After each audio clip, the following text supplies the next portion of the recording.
Jim and Joe to give me some good news. It's 8 o'clock. Where are you guys?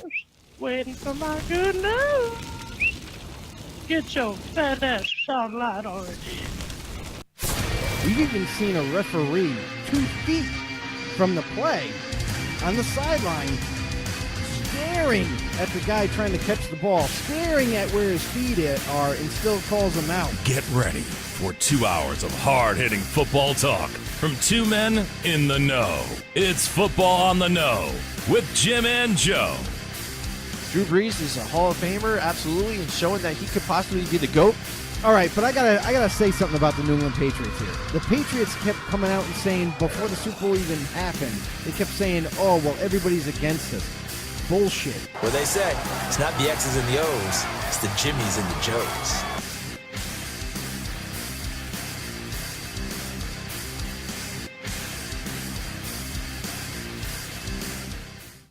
All right, what's going on, everybody? Welcome once again to another episode of Football on the Know. I'm Jim McPhee, and alongside of me is Mr. Joe DeCapita. What's going on, everybody? Welcome back for another edition of Football on the No Show. Ready to go. Let's talk some more football, Jim. Let's go. Oh, boy, yeah, Come it's on. been crazy, Joe. You know, a lot of stuff going on. Things in the news, people talking about the draft still, and now, you know, OTAs has started. So, you know, people are checking out, seeing how practices are going, how the new guys are looking, the rookies and stuff, and how they're performing and stuff. And the little bit of window that you get to see in the OTAs. You know, you get to see the some of the drills that they run and stuff, little short, like 30-second clips of the practices that the media is allowed to view. Before they end up kicking the media out and saying, okay, let's really do practice now. So it's interesting. It's exciting for all NFL fans out there to see your teams right back into the grind again. And hopefully they improve themselves over the past few weeks. Yeah, definitely. But Joe, you know, something's been really grinding my gears lately. What's that? that? Hit thing. We gotta hit up our segment again. What's wrong? Something's bothering me here. All right, we're gonna do this here. It's what's wrong. I can't stand to turn on the radio and I just hear the Eli Manning stuff again, nonstop. It's like every day here. I don't know if it's because we live in New York or not. But it's like beating a dead horse. But I know it's on ESPN too as well. You know, and you're hearing it, and it's like, oh, when are they gonna put Daniel Jones? How are they looking now in the practices? Oh, he threw an interception. Are they gonna turn him over? Then he's gonna start week one. What is going on? This is bothering me. I mean, yes, I have been, you know, discriminated against, I guess, because I am an Eli supporter here and there and stuff, but I'm not crazy. You know, am I crazy, though, Joe? I don't know. I'm trying to prove myself that I'm not crazy. But I keep hearing these analysts on here try and tell me that he is not an elite. This is why Eli Manning is not elite anymore. You know, I don't remember when he was even possibly elite. There was even a debate or a question if somebody asked him if he felt he was elite. Right. He'd say, yeah, I think I feel I am. But everybody even questioned it there because I don't think it's ever been answered that way. You know what I mean? He's been good.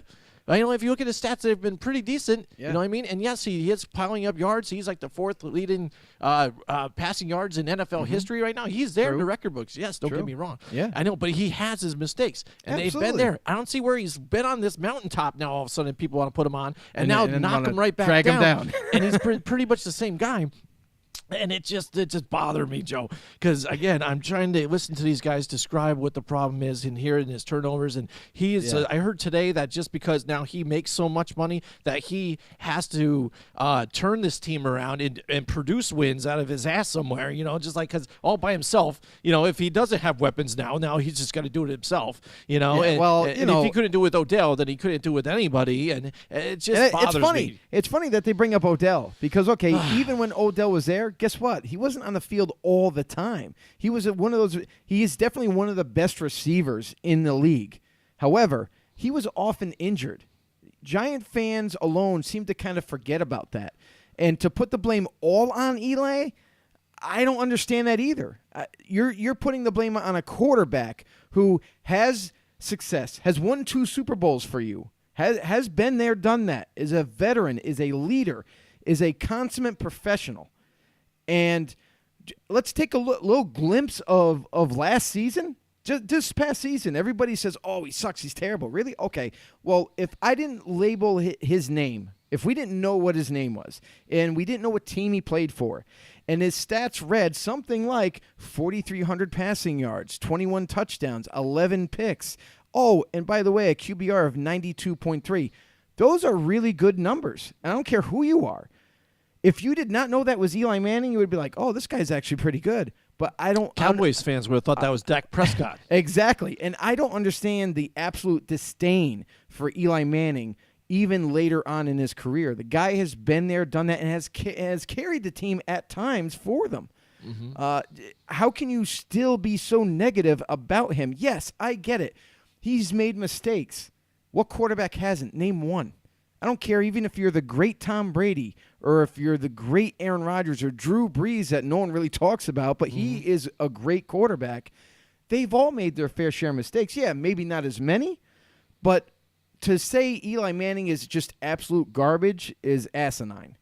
Yeah, absolutely. And I went to try and look at last year as well and say, it was his fault here and there. Or, you could tell that, the team couldn't produce wins because of him. Right. And did you forget the whole offensive line was there injured? You go. You were down to your third string center. You had Eric Flowers still and tried him out at right tackle. That didn't work. So you had to put Wheeler in, Yeah. And you did That was a draft great Saquon experiment. Barkley. Yes, and he did produce your offense. And even now maybe the offense needs to revolve around him a bit. And I also heard because of that, how is he inconsistent? Where though? Where? Show me. Where's the inconsistency? Consistently through his career, it's been pretty much the same. He's had some where he had a few more interceptions, right, but he has also had more touchdowns and interceptions throughout his career. I mean, he's been pretty much the same guy. And if always, you even look at his Super Bowl years, look at the numbers. Yeah, and thank you, Eric, by the way, for the comment. Even if you go by his passing yards and everything, he hasn't. I don't think in his whole career has thrown under 4,000 yards. Pretty close. So I mean, he's been close at times, but overall he's had a fairly good career, and I just don't understand why he gets all this hatred right now. Because Jim, you made a good point too. Is the offensive line wasn't there? Your ex-GM. Who was absolutely terrible at helping to develop a team, a winning team. He just he neglected the offensive line for 5 straight years. Never really upgraded those positions. And then it all caught up to him, and now everybody wants to point the blame at Eli and say, well, the offense isn't running as good because it's Eli. How about your offensive line that's supposed to be there to protect the guy? You need protection for a quarterback, so then he's not going to be rushed in his throws. He's not going to be rushed into making a decision that he doesn't want to make. He's not going to be forced to get outside the pocket as often. He needs that protection so he can deliver the football where it necessarily needs to go. And that's what's funny is if you bring up something like that again, then all of a sudden they've already cocked, they're ready. They're ready. Like, all right, well, if you give him time to throw the ball, he can make it. Yes, we know that, and that's what we said, and that's what we're trying to say. Same goes for any quarterback. But they drafted, say, Odell Beckham Jr. there. They had it, and he should still be able on his own, especially if he's making that much money, still be able to get, and force it to Odell Beckham Jr. and make plays and do it all himself then. It's like, okay, well, you got to put some of the blame on Jerry Reese because they could have got an offensive lineman because this is what they're saying too as well. Well, when he's Zach tied Martin up, was there. again, they're ready, cocked and loaded. They're saying, well, he's tied up with all this money now. They can't afford to pay an offensive lineman money. Now you can't do that. That's bullcrap. Yeah. Again, because we have looked at the NFL draft where Odell was there, and we could have, got Eddie. Zach Martin. Zach Martin was Zach right there. Martin was and there. I was begging for it. I'm like, there it is. And that would have been a great I pickup. thought that was the surefire Sure thing. pick. Yeah. I thought they really do need the offensive line bad. And Zach Martin was one of those offensive linemen that could literally be a Pro Bowler anywhere up and down the offensive line. And back then, left tackle was the premier position for offensive line, and he could have fit that role for the Giants. Absolutely. And that was the thing that we needed. Thought that was going to be the pick. It was a surprise pick, but not negatively seen as a bad pick. As a horrible, it was a great value pick for Odell Beckham Jr. However, I mean, my own opinion back in that draft is that the greater need that could have probably propelled this team a little bit better would be taking Zach Martin right there. Yeah. Receivers, yes, I get it. Odell Beckham, He's definitely one of the best in the league, absolutely 100%. But what would have helped that team even more, I think, is protection for Eli and sustaining that offensive line for Eli to be able to have more time to deliver throws and stuff. And you could have took a receiver later. You could have took a receiver in the second round. And there was some good receivers coming out that year. So, yep. Yeah, I hear you. You can get a receiver. I think they should have went a little bit different direction. Yeah, but whatever. And again, then when they bring up the money, like, well, it looked like last year. Then they were still trying to hold on to it because the ownership wanted to keep him, and so they shelled out all this money into the defense to try to make it happen. Real quick, the whole scenario with Odell Beckham Jr. It wasn't the ownership wanted to keep him. Ownership wanted him out a year ago. Pat Shurmur, the head coach of the Giants, stepped up to the plate and said. He was pounding the table, said, no. Let's not make any rash moves. Let's not trade this guy. Let me work with him. I can get him to respond well and listen to me. I think I can guide him in the right way. It didn't work. Didn't work. It was absolutely terrible. It was just a tragic offseason and on and off the field, throwing his quarterback under the bus. Publicly. Now, this is all publicly. Usually, if you're a professional athlete, you don't throw anybody on your team or in your organization under the bus publicly. That's the kind of stuff that you handle in the locker room behind closed doors. Odell Beckham just let it out there. He threw the organization under the bus. He threw his quarterback under the bus. Anybody that he could say, he said, and he made his point, and it was all negative. And because of that, ownership just wanted him out right away. Pat Shurmur stepped up to the plate, said, don't let him go. And now a year later, ownership said, listen, Pat, we can't do this anymore. We are fed up with Odell. Even though we just signed him to a new contract, we're going to try to move him. And that's just it. It's a done decision. So, and then a lot of people also, this kind of bleeds into that conversation, was the trade worth it? We talked about this in last week's episode, and me and Jim both feel that the trade that they pulled off for Odell Beckham, even though it's not like something catastrophic like 2 first-round picks and a second and a third and this, that, and the other thing, it's a good trade for both sides. This is how we saw it, because, listen, the Giants lost Landon Collins in free agency. They didn't want to pay him the huge amount of money that he got. I cannot understand how he got that big a salary at the safety position, but he did. Now, when you look at the trade, they got a first-round pick for the 2019 draft. They got a third-round pick for the 2019 draft, and they also got a safety that can replace Landon Collins in a defensive scheme where not only is this kid super young, but he has all the talent in the world to become great. And the Giants got a new addition in a position of need who's super young, who's already been proven in the NFL, and is going to do well in New York, and he's already made waves in practices and stuff. So Everybody far, is just showering him with accolades, saying this kid has got it. He's the perfect addition for us. So they end up getting a starting caliber and a young player in Jabril Peppers, as well as the third-round pick and the first-round pick that they utilized in different ways. The first-round pick, they had an extra first-round pick now. Now they seem to relieve themselves a little bit more pressure and saying, hey, we feel more comfortable now. We can go at 6. We don't have to take a pass rusher that we because Dave Gettleman, he's been known that he just takes defense. And now that they had that first round pick, and we all know the D-line was stacked in this draft, so they could grab a guy later. But they went out and they got their guy. Their guy at quarterback. Yes, is it a little too early for Daniel Jones? It remains to be seen. I know a lot of people like to judge ahead of time on drafts. Say, oh, man, you could have got him with the 17th pick. You don't know. We don't know how good Daniel Jones is going to turn out, just like any other quarterback right now. But everybody has their own opinions. And the Giants believe that Daniel Jones is not only their future, but they believe he could be really super good, like Eli Manning was in his prime. So if they are convinced and their decision is absolutely 100%, everybody was all in, they took him at 6. Could they have traded down? Yeah, they could have. Guess what? They tried. Just because you want to trade down doesn't mean you're going to get a trade partner. And it didn't work out for them in that situation. So they took their guy instead of picking somebody else and risking not getting their guy. They took Daniel Jones. Now they have a quarterback for the future, potentially.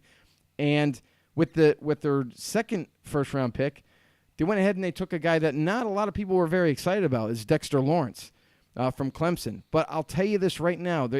Everybody's wondering, why do we take a D tackle? This guy, Dexter Lawrence, is a powerhouse D tackle. He fits the defensive scheme that they are going to be running. They run a 3-4. He's going to be a nose tackle for you guys, which is going to kick B.J. Hill out to D end. Yep. And that's going to work out perfect because B.J. Hill's not a nose. He was playing nose because they didn't have the personnel. Yep. Now they kick him outside, and he fits that defensive end in the 3-4 to a T. So now this kind of opens up that defensive front and creates more havoc. I'll tell you right now, this defensive line, this 3-4 D line that they got, they're building a bully up front. And on top of that, you also look at how they traded back into the first round, lower first round, and they grabbed a corner. DeAndre Baker from Georgia. Guy's very tall, lanky, he's got speed, he's fairly quick, a little stiff in the hips, but a lot of people are kind of like on the fence about him. Some people really like him. Other people are like, he's okay. So we'll have to wait and see how he acclimates and develops into this defensive scheme. But overall, you look at what they've done. In the long run, this trade could be very beneficial for the Giants long term. Yeah, and I think I'm looking at some of the linebackers. If they can stay healthy and come back this year, they're looking really good. And you can see where this thanks, Jonathan. It's good to see you there. Thank you for chiming in. You can see when you take a look at this defense altogether, you can see they're kind of building to stop the run. Even like you say, you need a pass rusher, you need a quarterback. I think B.J. Hill can still get to the quarterback if he needs to. But I can see they're looking at the division that they're in. Right. And what do they have mainly? They have Zeke Elliott they have to deal with. How do you beat him? Stop him and make Dak make a mistake here and there, which he can. Force him to make a mistake. All on his shoulders. Absolutely. And so then you look at who else you have? You have Philadelphia, who now has Jordan Howard. They have a bit of a running game. You're going to get Carson Wentz now. Maybe he might be even a little shy on taking off and running now, because he doesn't want to get injured like he has. Maybe even the coaches will tell him, turn it back a little bit. We like that you can. And warning, you have escapability on There's a warning about that, though. They tried to do the same thing with RG3 after he got injured. Yep. And you cannot change a player. This is how he played his whole career. I don't see the Eagles doing that or asking that of him.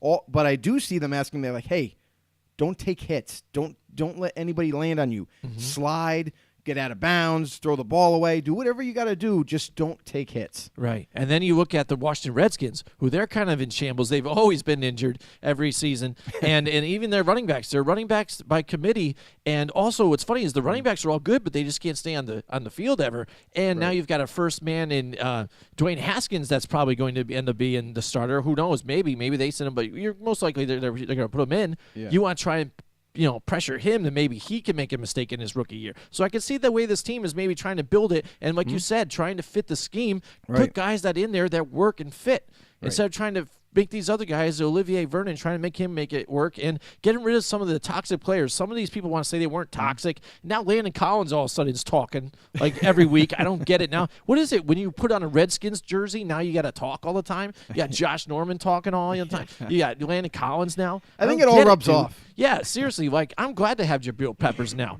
And I've told people I wasn't upset about the Landon Collins going. Yes, he was good when you put him in the right positions, but I've seen where he'd made mistakes and gave up big plays. Right. And so I'm glad to get rid of some of that, especially if I didn't have to do it at a high price.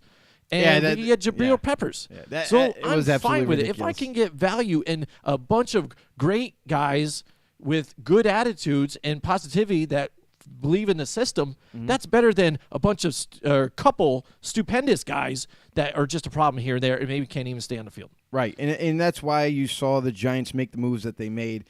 Let's see how it pays off. That's what everybody likes to jump to a judgment call right away after something has happened, whether it be a trade or a signing or anything like that.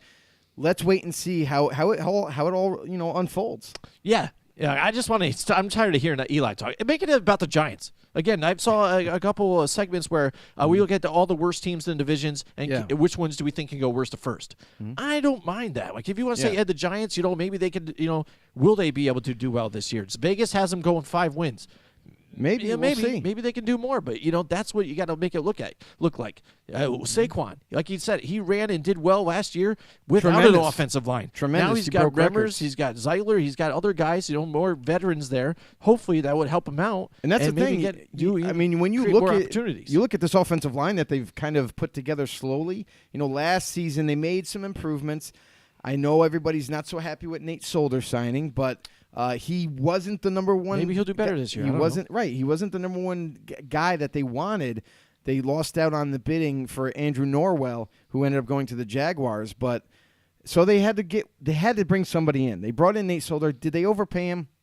I think they did. I think they could have got him a little cheaper than that, a lot cheaper than that. But whatever. They still had to bring in somebody there. They already had John Halapio on the roster at center. He stepped up and ended up starting for them at center. Gets injured, the right guard gets injured. 2 centers got it. They had a younger guy who stepped up into that center role, was actually doing well. Then he gets injured. It was catastrophic. This offensive line kind of fell apart as the season went on. Will Hernandez is trying to, it was his first season. Will Hernandez, it's his rookie year, kind of learning under the tutelage of Nate Solder and others. And now we fast forward to currently. John Halapio's coming back healthy. Same thing with the backup center. You got Will Hernandez, and this is good. This is crucial because as a rookie, it's kind of like you're chasing the acorn as a squirrel, and you can never quite get there. You know what I mean? As a rookie, you're trying to play catch up every single week. It's very hard to grasp the speed of the game is tremendous, and you're just trying to. Now his second season, it's not going to feel like that. The game is going to slow down for him. He's gotten stronger because a lot of these rookies, this past the year before they were going to school. They were worried about academics. They weren't worried about working out 24/7. Now this is their job. This is all they do. Will Hernandez will be even stronger. He'll be even smarter about the game. He'll react quicker. Nate Solder, he should improve because the offensive line now is going to improve around him. John Halapio comes back. Greg Zeitler, who they pulled off on a trade. I think it's a great trade for the Giants, as well as the Browns. They got Olivier Vernon to match up with Myles Garrett. But now you have a Pro Bowl right guard to fill that vacant spot that was there. This offensive line is starting to grow together. They got something going on. And they also just signed Mike Remmers, a veteran from the Vikings, to play right tackle for them. So that was another hole that they added. Now, it's not like he's going to be an elite right tackle for them, but what it's going to do is he'll be a stopgap right tackle for them, have him there for a year.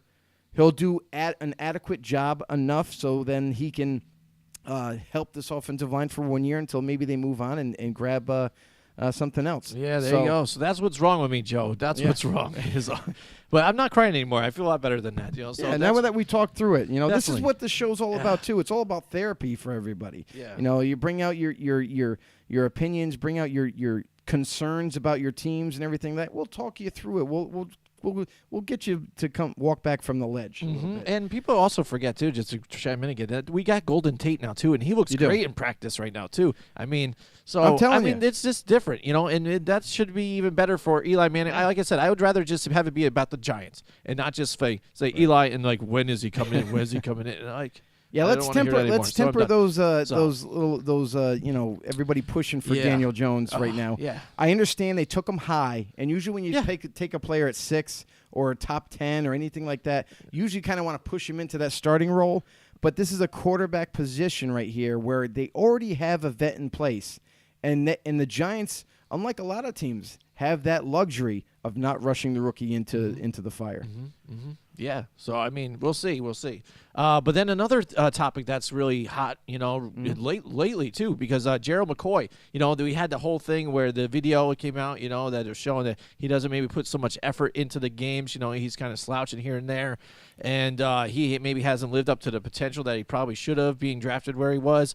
And now, so he is cut by the Tampa Bay Buccaneers, and now here comes they signed Ndamukong Suh. So we're looking at it pay wise here, and Gerald McCoy, was it a money thing? He was making 13 a year, right? Mm-hmm. And so last year Suh made 14 a year, and he was staying on the free agency list, you would think, because he wanted to still trying to get big money there. He was being stubborn about it. Right. So and that's what's funny. The money's not coming out right now. Nobody knows how much this guy's getting paid yet. But what's the deal there? And it's funny, the parallels between them, because one was drafted right in front of the other in the same draft, and they both almost had questions about their loyalty to football, or their effort that they're putting in. Like Suh was even questioned at times, if he really loved the game so much, and he's actually been kind of just maybe too overly aggressive in the game. Well, Suh has always been very aggressive, and that's the one concern teams had is how can he maintain his composure throughout games? Is he going to get a lot of penalties? Well, we already know that answer. He was stepping on people's heads while they were down, on their hands. He was dragging quarterbacks down when the play was over with.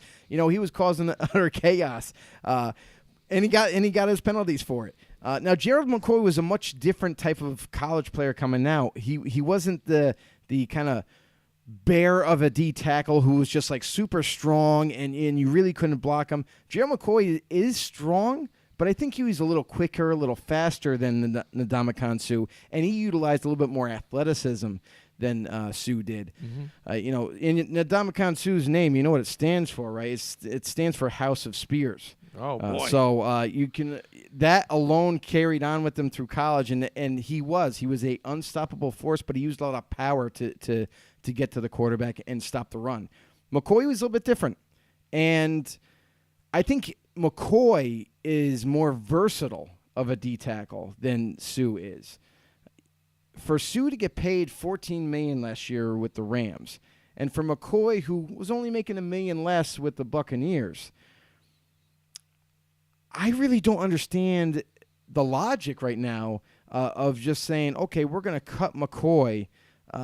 We're paying him $13 million. We're going to bring in Suh, but we don't know what the contract is. Now, I think if the contract is $10 million plus, that to me it doesn't make sense. That to me is like, okay, so you're bringing in a guy who you already had a really good D tackle, mind you. Gerald McCoy is no slouch. He's a really good D tackle. Even at 30, 31 years old, he's still playing at a high level. And I never questioned his work ethic ability. I thought McCoy was a very hard worker. I think people were starting to question his love for the game, or how passionate he would be week to week. Did he take plays off? Did he not? I got news for y'all. Every player, especially D-line, they do take plays off. That might not look like it, but they do. Everybody gets tired. Everybody, works on those things, but it happens. So they move on from McCoy. They bring in Suh. Now I can't wait to see what the details of the contract is. If it's $10 million plus, I think it's a botched decision. I think it's a terrible decision. You're gonna move on from Gerald McCoy, bring in a guy like Suh to replace him. Which, let's face it, they're both highly skilled, talented D tackles, even though they're both older. It's kind of like a wash. Like, why make this decision? You already have a guy like Gerald McCoy who knows the defense, has been there for years, his whole career, and you're gonna move on from him and bring in a guy who's a little bit different, more power maybe, but a guy that usually causes problems. McCoy doesn't. McCoy never gets penalties for stepping on someone or still playing after the whistle's been blown or something like that. Now it's a little bit different. I think he even choked somebody too. He probably chokeslammed somebody once or twice. But I just think it's a bad decision if that's the case. If they got Suh on the cheap and this is just a salary cap move, okay, then it's a good decision. But if they're paying him 10 or more, I got to question that move there. And even if you want to look at even production, last year, I think Ndamukong Suh, during the season, like he did okay, but was it $14 million worth? I don't know about that so much. And he only started to, I say, really stepped up in the playoffs in the championship game and a little bit in the Super Bowl. Yeah, because he could taste it. He could taste. He's like, I almost got it. I'm right here. I'm at the Super Bowl. Where I'm going. This is what I got. Listen, $14 million, and I've said this from day one. I don't think any D tackle in this league is worth that kind of money. I think the highest you could pay a defensive tackle, whether it be 4.3, 3.4, what have you, is like $10 million has got to be the max, absolute max. When you go over that, you better be pretty impactful too. You can't just get paid $10 million and just be like, oh well, I got 5 sacks. D tackle is super hard to get sacks because a lot of times you're being double teamed, especially if you're a guy like Suh or McCoy. So. But I got to see more production than that. So, I mean, I just think it's kind of blown out of the water right now. I don't know what the Buccaneers are doing in this case, but we got to kind of like hold off on judgment on this because we still have yet to hear the details of the contract. Yeah, definitely. So, I mean, that's something we're going to be listening to, like you said, to see what the money was. But that was an interesting concept because, again, it reminded me a lot. It's not the same exact kind of thing, but it's almost like when you're trying to think of what the Chiefs were doing. All right, you let D Ford go, and then you go and put all this money and picks into Frank Clark, all right, which is almost the same guy, and you give him more, were you trying to cut money, but you just put the money out. Yeah, we talk. I mean, we did do grade the trade last week, yeah. And this is kind of what we were debating is we took a lot of the bigger name trades like D Ford, and we're like, does this make sense? What grade should it be? Did they get a good grade? Did they get a poor grade? And that grade right there was confusion. I mean, I wish I could just say confusion on there because I'm perplexed here. Or like the teachers used to do your grades like satisfactory, or maybe NA, Yeah, exactly. Not applicable or something. Yeah, Who knows? Incomplete. Incomplete. Yeah, there you go. But yeah, because D Ford, we already know D Ford. He had like 13. I forgot how many exactly sacks he had. I think it was 13. Was sacks, it 13? Yeah. He had like 13 sacks last year. Kind of like a breakout year for him because it was like the first year where he was like completely healthy all year, made a dramatic impact on this. I understand the Chiefs are moving from a 3-4 to a 4-3 defense, and the Chiefs defense, they were saying, well, he doesn't fit our scheme anymore, so we're going to move on from him. But this kid, he's a kid still. He's super young. He's still in his prime. He's well in his prime. I think he's 25. I want to say 24, 20. But to move on from a guy in his prime like that, I thought you could still have him in a 4-3 defense. Maybe not his hand in the dirt all the time. Maybe rush off the edge as a linebacker or something like that. But I thought you could have disguised some defensive plays for him to make an impact for them. Instead, they trade him away. I believe they got a second-round pick for him, and that was it. Who traded? Oh, Niners. The 49ers traded for him. They gave him a deal. It was about $87 million, probably around $16 million guaranteed. Okay, decent pay, and he moves on. Now the Chiefs go in there and say, okay, now we got a void. Now we need a 4-3 defensive end to bring in. They go and they contact Seattle. Seattle, what do you want for Frank Clark? We know he's available.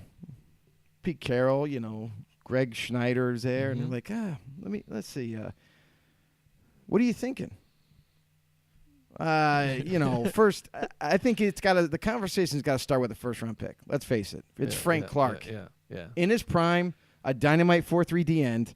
He gets sacks. He stops the run. He's an ultimate D end. First round. Okay, first round. Okay. How about a first and a third? Well, I don't know. I'm undecided. Call me back. Click. Yeah. A lot of that, there's games that they played. They play mental game stuff. Yep. So sometimes they'll hang up on the call and say, yeah, you're going to have to do better. Call us back when you got something. Yeah. Yeah, they call back. Hey, listen, Greg, I got a better offer. How about, okay, we're willing to part with a first, a second, and a third, and my house. What do you think? I've seen your house. Can you put a pool in the backyard? Yeah, sure, no problem. Okay, let's get the deal done. They gave up a first, second, third, They basically swapped third-round picks. It wasn't giving away a yeah, third. they But they did. They swapped swapped. third-round picks. They gave up a first and a second, swapped thirds. Frank Clark goes to the Chiefs. Now, what makes it even worse is the contract the Chiefs just gave Frank Clark. It's $105.5 million on a 5-year deal, and the guaranteed money is close to $70 million guaranteed. What? Yeah. What? You had D Ford. You gave up D Ford for a second-round pick. D Ford signs a much cheaper deal, especially guaranteed. Yeah. Guaranteed was Guaranteed. nothing Yep. compared to Frank Clark. So that's where that trade to us, it heavily favored the 49ers in that trade. And the Chiefs, And the Seahawks I'm sorry, ran away with that they one too as well. Yeah, So and the Seattle Seahawks they won that as well. And now the Chiefs are like, well, we paid a lot of money to Tyrann Mathieu. We paid a boatload of money to Frank Clark and gave all these picks away. I don't know. I think the Chiefs are getting a little desperate in all that. yeah, so I mean, we've seen things like this happen, and so that's a little bit of question. The whole thing with Gerald McCoy, and they even have questions there in Tampa Bay too with JPP, and then he doesn't elect to go for the surgery. So I mean, it doesn't even look like he's going to try and play this year. I don't know mean, what's because wrong with he's this just guy. probably just sitting and trying to do the natural healing and see how Listen. it goes. I'm like, I don't get that, but you're leaving the team hanging, kind of like, because now they got to get a guy. Listen, all I got to say about Pierre-Paul. Now, Pierre-Paul, hate him, love him, if you're a Giants fan, whatever, what have you. But he was productive last year. Yeah. He had Oh, like yeah. 12 sacks Absolutely. last year. So, I mean, he did a good job, more than what anybody probably anticipated. And for a guy who I thought was smart, I thought he made smart decisions until I heard this is a vertebrae injury that he has. That's something you don't mess with. Get the surgery, bro. Get the surgery. Yeah, maybe you still miss the season, but get the surgery, and then maybe you come back the following year or something like that. That, to me, would have been the smarter decision, but I guess he's not that smart because he decided to forego the surgery and is going to try to, I don't know, heal on his own and hopefully play this season. Might not happen in the beginning of the year, but maybe 6 weeks in, 7, 8 weeks, half the year. I mean, I don't And know. that's tough for a team that needs help up there Right now. right now with it, and they want to try and build this team up to try and get up there and compete in this division. Right. Especially while they think they might have the quarterback of their franchise possibly, but Yeah. again, he's going to see another coach come in and try and work with them. And try I and mean, the make it coaching happen staff here. that they So, I have mean, in place right now, it's Bruce great- Arians. Bruce Arians, yeah. uh, And Todd Bowles, Todd right there. Bowles, Defense is even nice to have. So it's great a great defensive setup. coordinator. But I mean, you want to try and get your key players out there and try and compete now. Yeah. So it's tough, and that's a don't tough know. division. But anyways, so there's a few things. Train wreck. The one thing that's on my mind, I had to get off again, and I feel a lot better talking good, about it buddy. because I I'm- can't yell at my radio, and they don't want to hear me, and I don't call in and all this other garbage. So.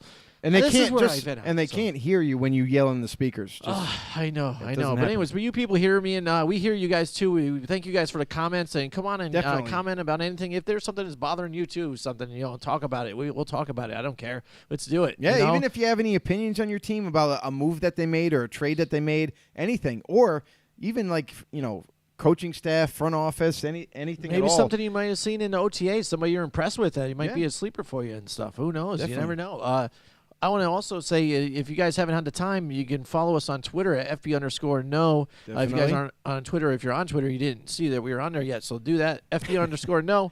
We're on Instagram as well. I think are. Is that FB_no as well? Yeah, that is. There you go. We try to keep it all the same. It's either we try to keep it the same. If it's not FB_no, then it is football Football on on the no. There you So, go. So and also Snapchat, we get on there like we are who knows, Snapchat. We do videos in between here and there. Speaking before of which, get off we and stuff. kind of been off of it for a week, so we're gonna have to hit back. I've on been there. really stressed trying to get this stuff done here, and You different should have changes we've probably. been doing, I mean, but you should have probably went on a rant on maybe I will. Snapchat. Maybe I will then. Next, I'll do it in a different filter. But anyways, we like we said, we like to drum up content for everybody, and I try and come up with different segments. Joe comes up with different segments. So we're unveiling another segment this We are. week.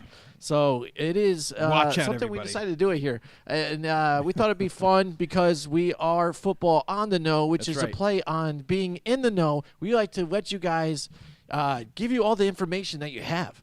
dropping You know, some like, knowledge. So drop some knowledge. I have people come and say, "Hey, did you hear about the Gerald McCoy thing?" I'm Like, yep. Yeah, bro, I already did. If you paid attention to our group and things like that, you would maybe see it. You would have seen it already before you did that. But Here's anyway, funny.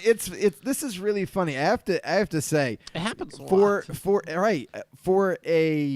for a lot of the media out there, for even the NFL themselves. Now, I found this very funny. This happened a few days ago. Adam Schefter, we follow a lot of the big time guys that have very close inner networkings in the league, and Adam Schefter, Ian Rappaport, to name a couple, and others. There was a part of the news. I think it was Gerald McCoy being released or something like Probably. that. And I posted it as soon as I found out. Like I try to normally do. I try to get it out there as quick as possible. And it took 5 to 6 hours. Yeah. 5 to 6 hours. The NFL themselves tweeted it. Yeah. Oh, breaking! Jared McCoy gets released. That news is 6 hours ago, yeah. bro. Yeah. You're the NFL. Yeah. How, before anybody else could Yep. know. Yeah, Right? I think a day or two later, people were finally talking about it. They're like, "Oh, hey, this just happened." I'm like, "Yeah, I already knew that." We're like, yeah. So about that. Yeah, definitely. So, we decided we want to give you guys all the information you can and stuff. So, hey, Mike Tackett is in. Yo, Mike happy Tackett. hump day, guys. Yes, definitely.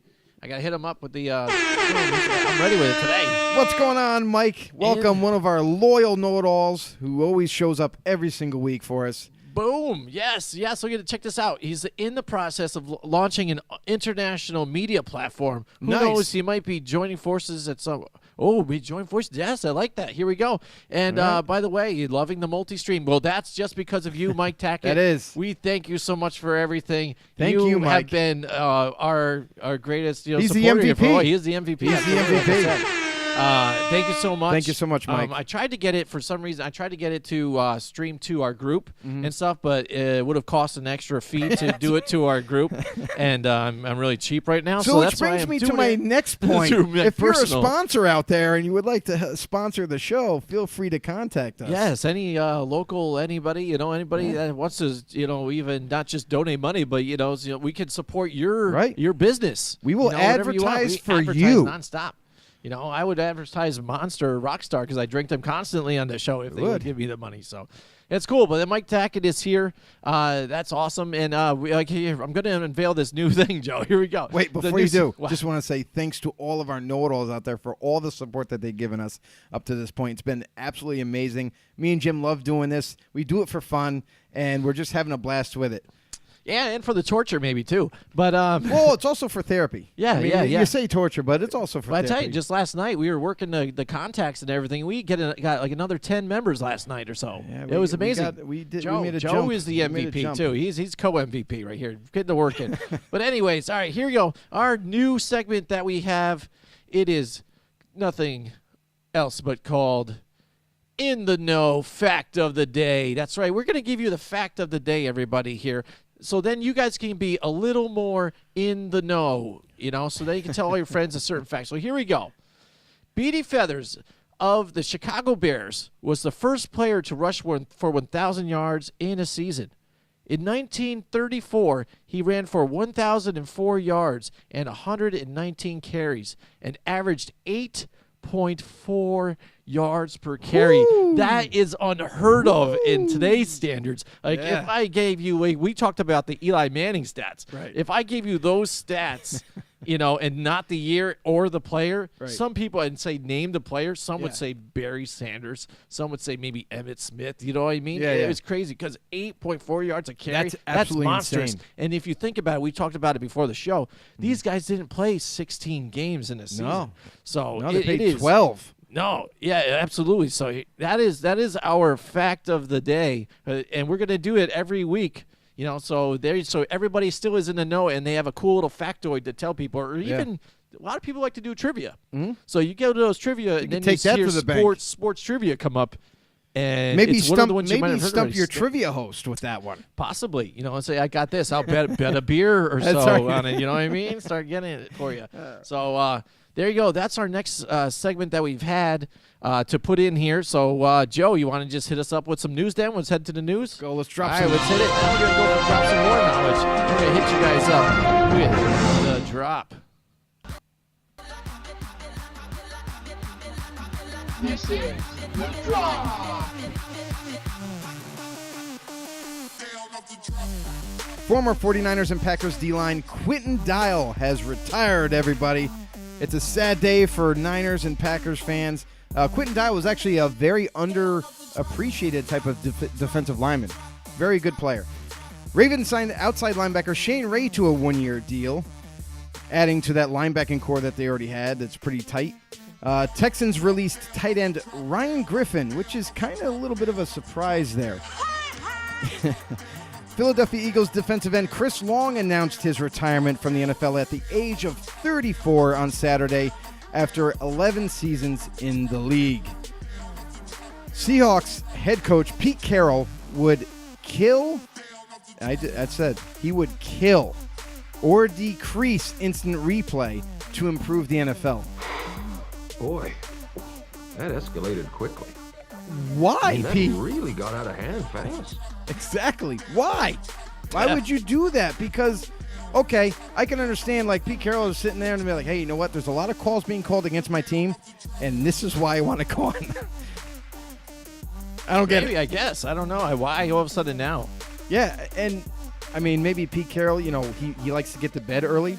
So, yeah, you know, maybe he now is getting he's older. He's been the cool guy that chews the bubble gum and all this thing. That's I'm right. hip to what the new kids are doing. Maybe Yeah. he's now more get off my lawn guy. You know, right. You're right. I go to bed at 7 o'clock. You know, I don't know. I need to get out of here, guys. Yes. Former NFL cornerback Champ Bailey will enter the Hall of Fame this year for the Denver Broncos Ring of Fame. There. So the ring, the Ring of Fame he's Yeah. going into. Oh, Yeah. okay. All right. Yep. Good for him. He's pretty good. He was a really good player. Yeah. New initiatives announced Monday by the NFL and the NFLPA will require every team to employ a mental health professional to work in its building and could conceivably lead to a change in the league's attitude toward marijuana as a pain management treatment. So there's some new moves that the NFL is making, and now they're requiring all teams to hire a mental health professional. I mean, it makes sense because exactly. It makes sense because, you know, you look at guys like Josh Gordon, who could not stop smoking weed even when he was suspended over and over and over again for it. So maybe now they're looking into alternative options here. Yeah. The Who New knows? England Patriots announced they have re-signed D-tackle Danny Shelton. Danny Shelton, they ended up obtaining from the Browns. And he played a very vital role in their drive to another Super Bowl. They just happened to re-sign him, keep him there. Still a very young player. Rams re-signed linebacker Corey Littleton, everybody, a guy that started all of last year and played well for them. The Patriots are finalizing a multi-year contract extension with Super Bowl MVP Julian Edelman that should keep him in New England for the rest of his career. Tom Brady's security blanket is now locked in for his 10th season and beyond, per Ian Rappaport. The Buffalo Bills and defensive end Jerry Hughes reportedly agreed to a 2-year contract extension, according to ESPN's Adam Schefter. The deal is worth up to $23 million and includes a $19.5 million in guaranteed money. Now, Ndamukong Suh, we already talked about it, but I'm going to say it again. Suh and the Tampa Bay Buccaneers have finalized a 1-year deal, a source tells ESPN. Bearing any late hang-ups, Suh is now expected to be a Buccaneer per Adam Schefter. This was done a few days ago. Whatever. Yes. There you go. But we already know that he's in there, so let's see. I want to see what the contract is. What's that look like? Okay, so a little bit update on the Julian Edelman signing. He has an $18 million extension for 2 years and $12 million guaranteed. $8 million of it is going to be a signing bonus, a source said. The deal features also a $2.8 million of guaranteed money in the final year of his deal in 2021. Bills tight end Tyler Kroft has broken his foot in OTAs and is required surgery, so looks like the Bills are also going to be short a tight end. New England Patriots tackle Jared Veldheer has reportedly informed the team he plans to retire, according to Mike Reese of ESPN.com. He just signed like 3 days ago. And yeah, I'm signing with the Patriots. I might get a chance to win a Super Bowl. It's too much work. I'm done.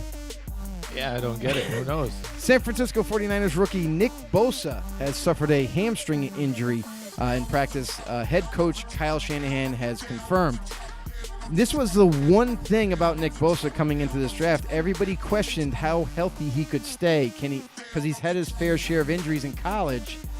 Can he sustain health in the NFL, which is a lot more demanding? And right now, he's already nicked up. Fatality. Pun intended. NFL owners vote to change instant replay rules for potential pass interference calls again.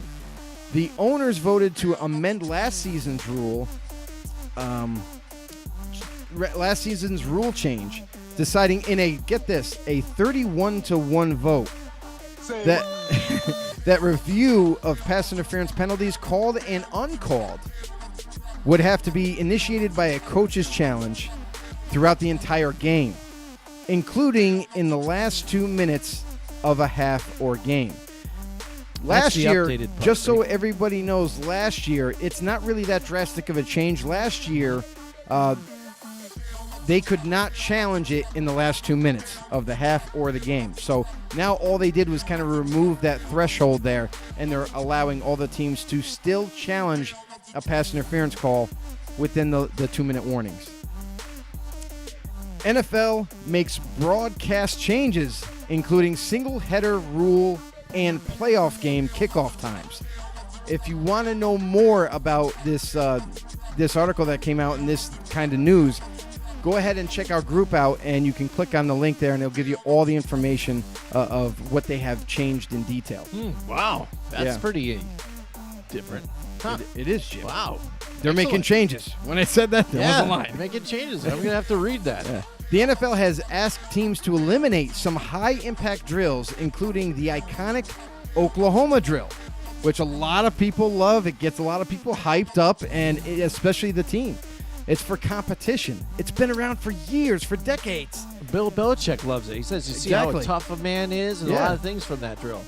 They want to get rid of the drills like the Oklahoma drill from training camp practices as part of the league's ongoing effort to reduce concussions. Now, I understand what the league is doing, but you've already changed the game physically so much in games. Now you're diving into practices. I get it. You know, you don't want people to lead with their helmets. You don't want people to get concussions and everything. But, I mean, I don't think there's been too many reports out of practices like, oh, we got a concussion in a drill. You know what I mean? It's usually on high-impact hits.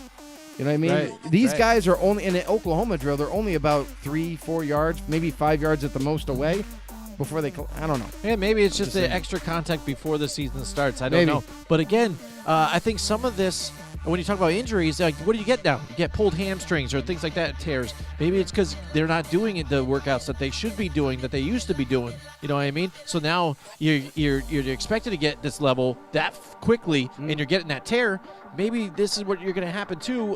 You're not going to take that punishment to the head there a little bit too. So what do you get and go full contact into the first game of the season and start into the season? This might affect some of these guys a little more. Who knows? It'll be We'll a little. see. It's Maybe going it's to be positive. Maybe it's definitely negative. different.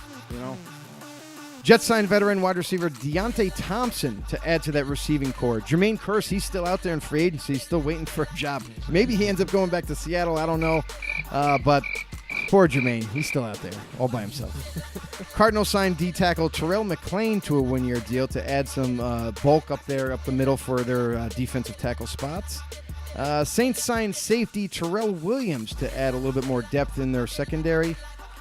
The NFL has suspended Cincinnati Bengals offensive guard Alex Redmond for the first 4 games of the 2019 season for violating the league's performance-enhancing drug policy, according to ESPN's Adam Schefter and Catherine Terrell.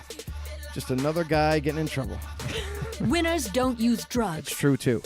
Falcons announced Stephen Means out for the year with an Achilles injury. The NFL Scouting Combine, everybody. This is a big announcement.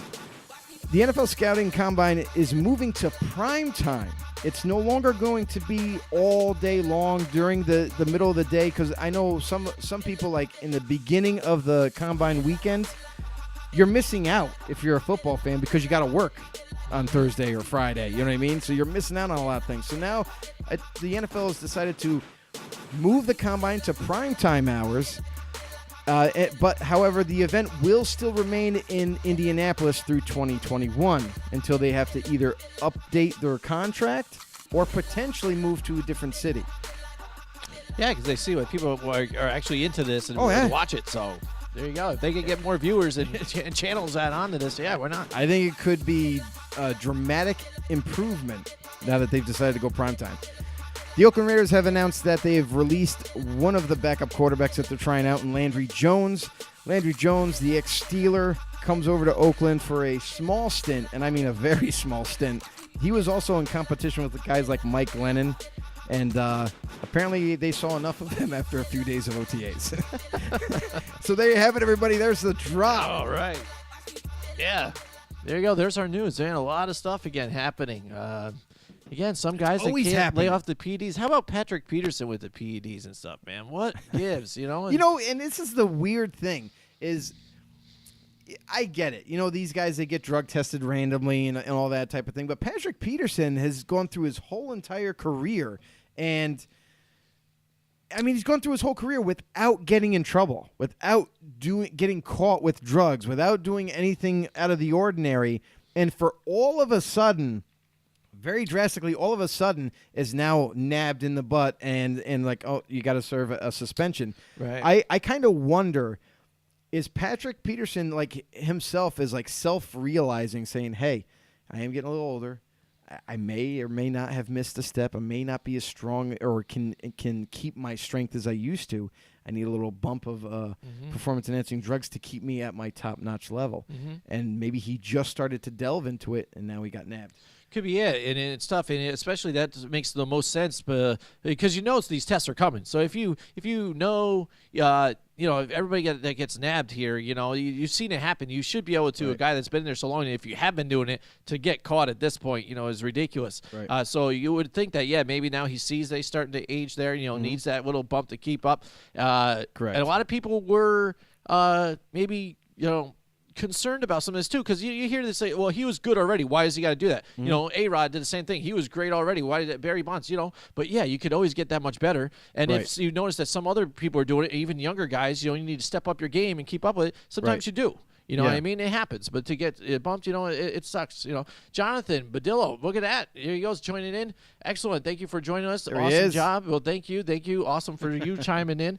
We definitely appreciate it. Definitely one of our newest know-it-alls, everybody. Yeah, there we go. Well, welcome him to the family here. He's getting a DJ horn then, Joe. He's getting a new joint. There you go. Welcome to the group and the show. And we just unveiled a few more new segments we're doing, and we're going to jump into another one that we decided to do this week, and it is called... What's it called, Jim? The AFC's East's biggest questions. I had to take breath. You took a really deep breath for that one. That one I had to just get it out. I have so many new segments. It's tough for me. I'm like, which one is this one? I have to read it, let it come out, and read it. But there we go. It is the AFC East biggest questions. We decided to go through this because there's still some questions that we have about a lot of teams in the NFL, and especially if they, things they didn't, positions they didn't take on in the draft, or even free agents that they didn't grab, but even free agents that were out there and they never did and fixed the problem, or even questions that they have, going forward in the season, what they might be able to do.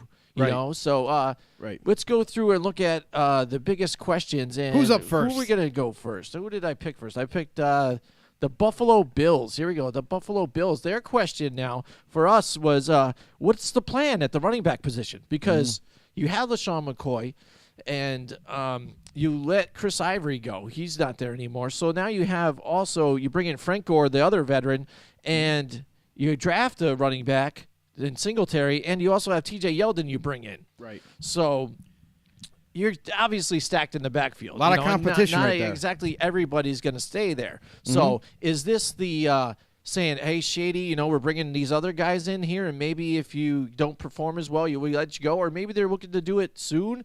What's the plan here? If you take a look at it, Shady McCoy right now, he's 31 years old. Last year, he made this year he's going to make 6.175 million. Last year he put up 514 yards only. That's like his lowest in his career, and that was in 13 starts.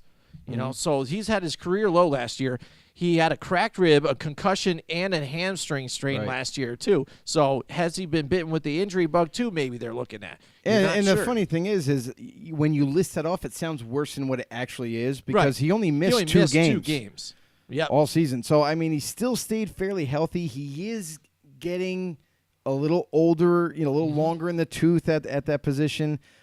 Still is elusive, though. He still can make people miss. He can still perform. But I think the Bills have brought in some extra competition.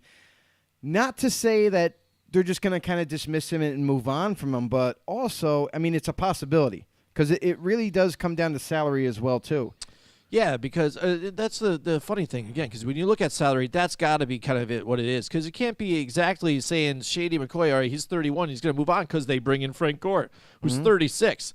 And last year, he kind of surprised people last year with his performance in Miami and being a good, solid stone right there for them at the running back position to help out Kenyon Drake. And now Kenyon Drake will be taking on all the workload this year, by himself. But he did great last year. He ended up getting 722 yards in only 14 starts.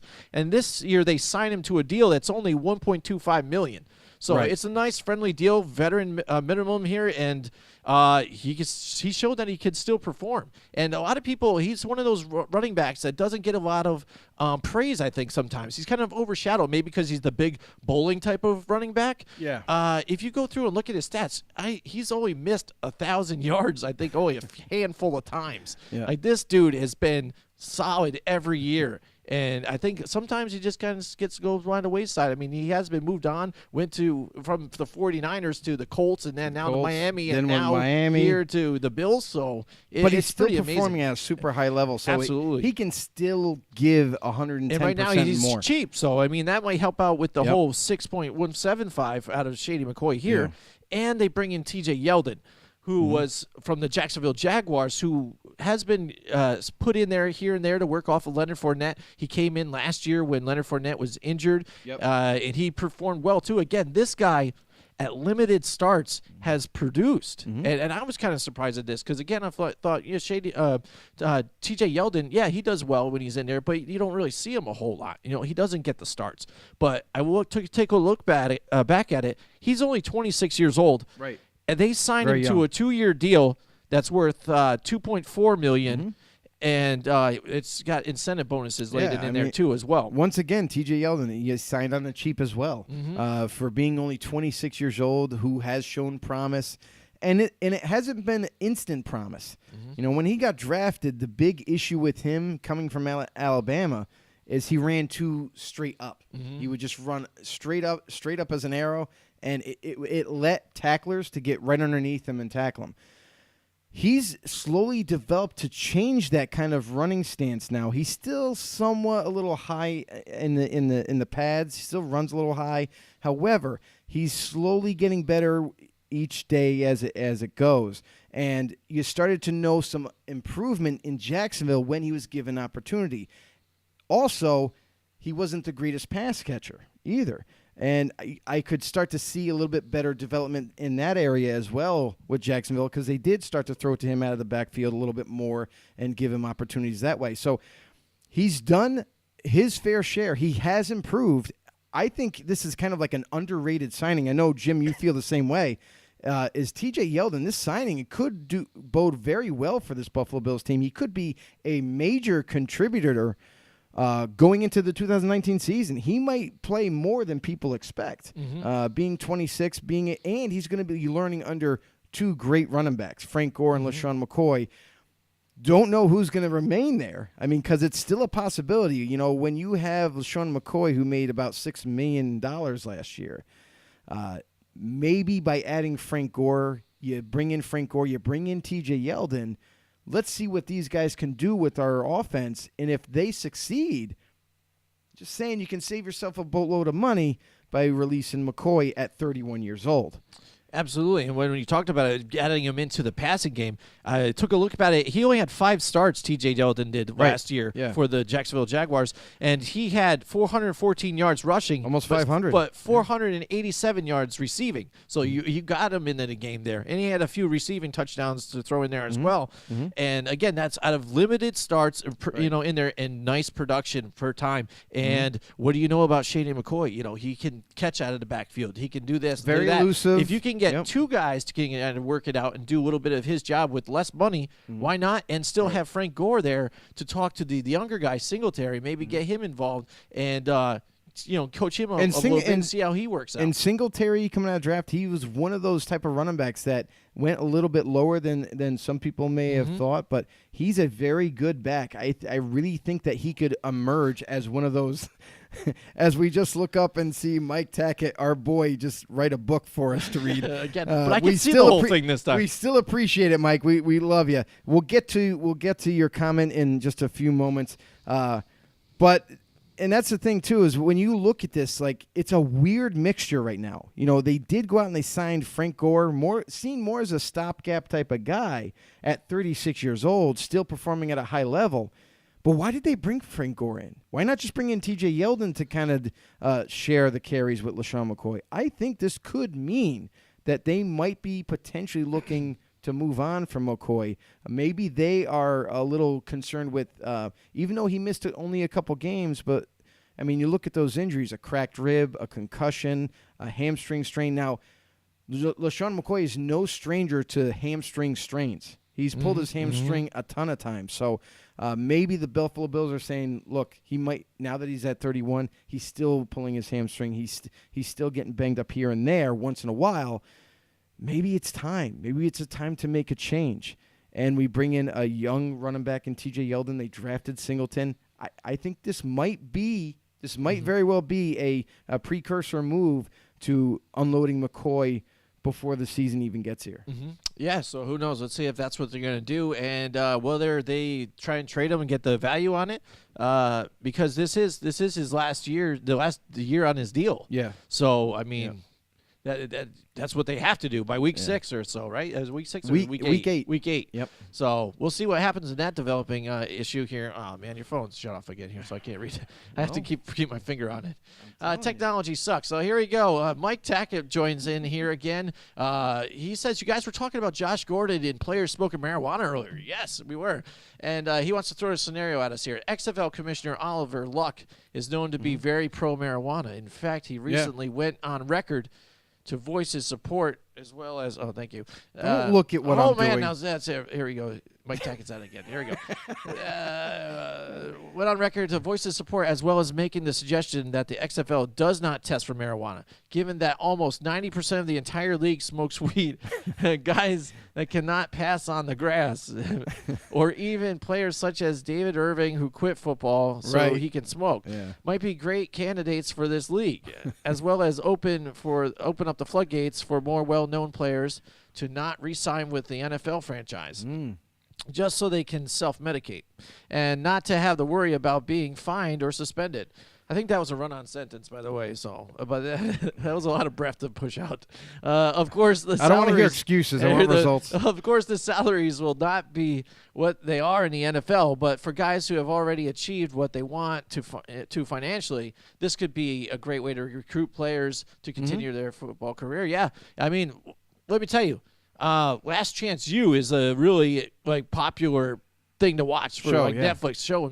People like to see some of that stuff. These guys that just make mistakes and they want to strive to get to a next level and stuff like that. And I think if some of these guys that have issues, and maybe some of it's learning and stuff, but then others is just getting dabbled in marijuana and this and that and the other thing. If that can happen and they can do what they want to do and make decent money and be able to smoke and still play, that sounds good for them. Again, on an up-and-coming career, sure, why not? If the XFL does work, sure. Yeah, but and that's also, the thing. is it even these guys, like he's saying, or maybe the guys that have played, they figured they made their money or a decent amount in the NFL, and now they're ready to take a step back, and they still want to be able to play at a decent level. The competition isn't as intense, you would think.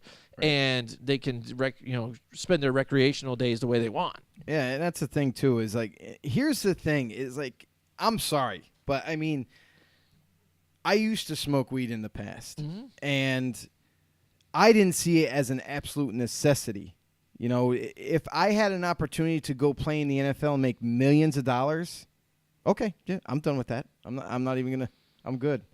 But if you're choosing now, this is what baffles me: guys like David Irving, who have publicly chosen to quit football, to quit making millions of dollars, to quit being on a professional elite NFL team, I want to stay home and just smoke weed.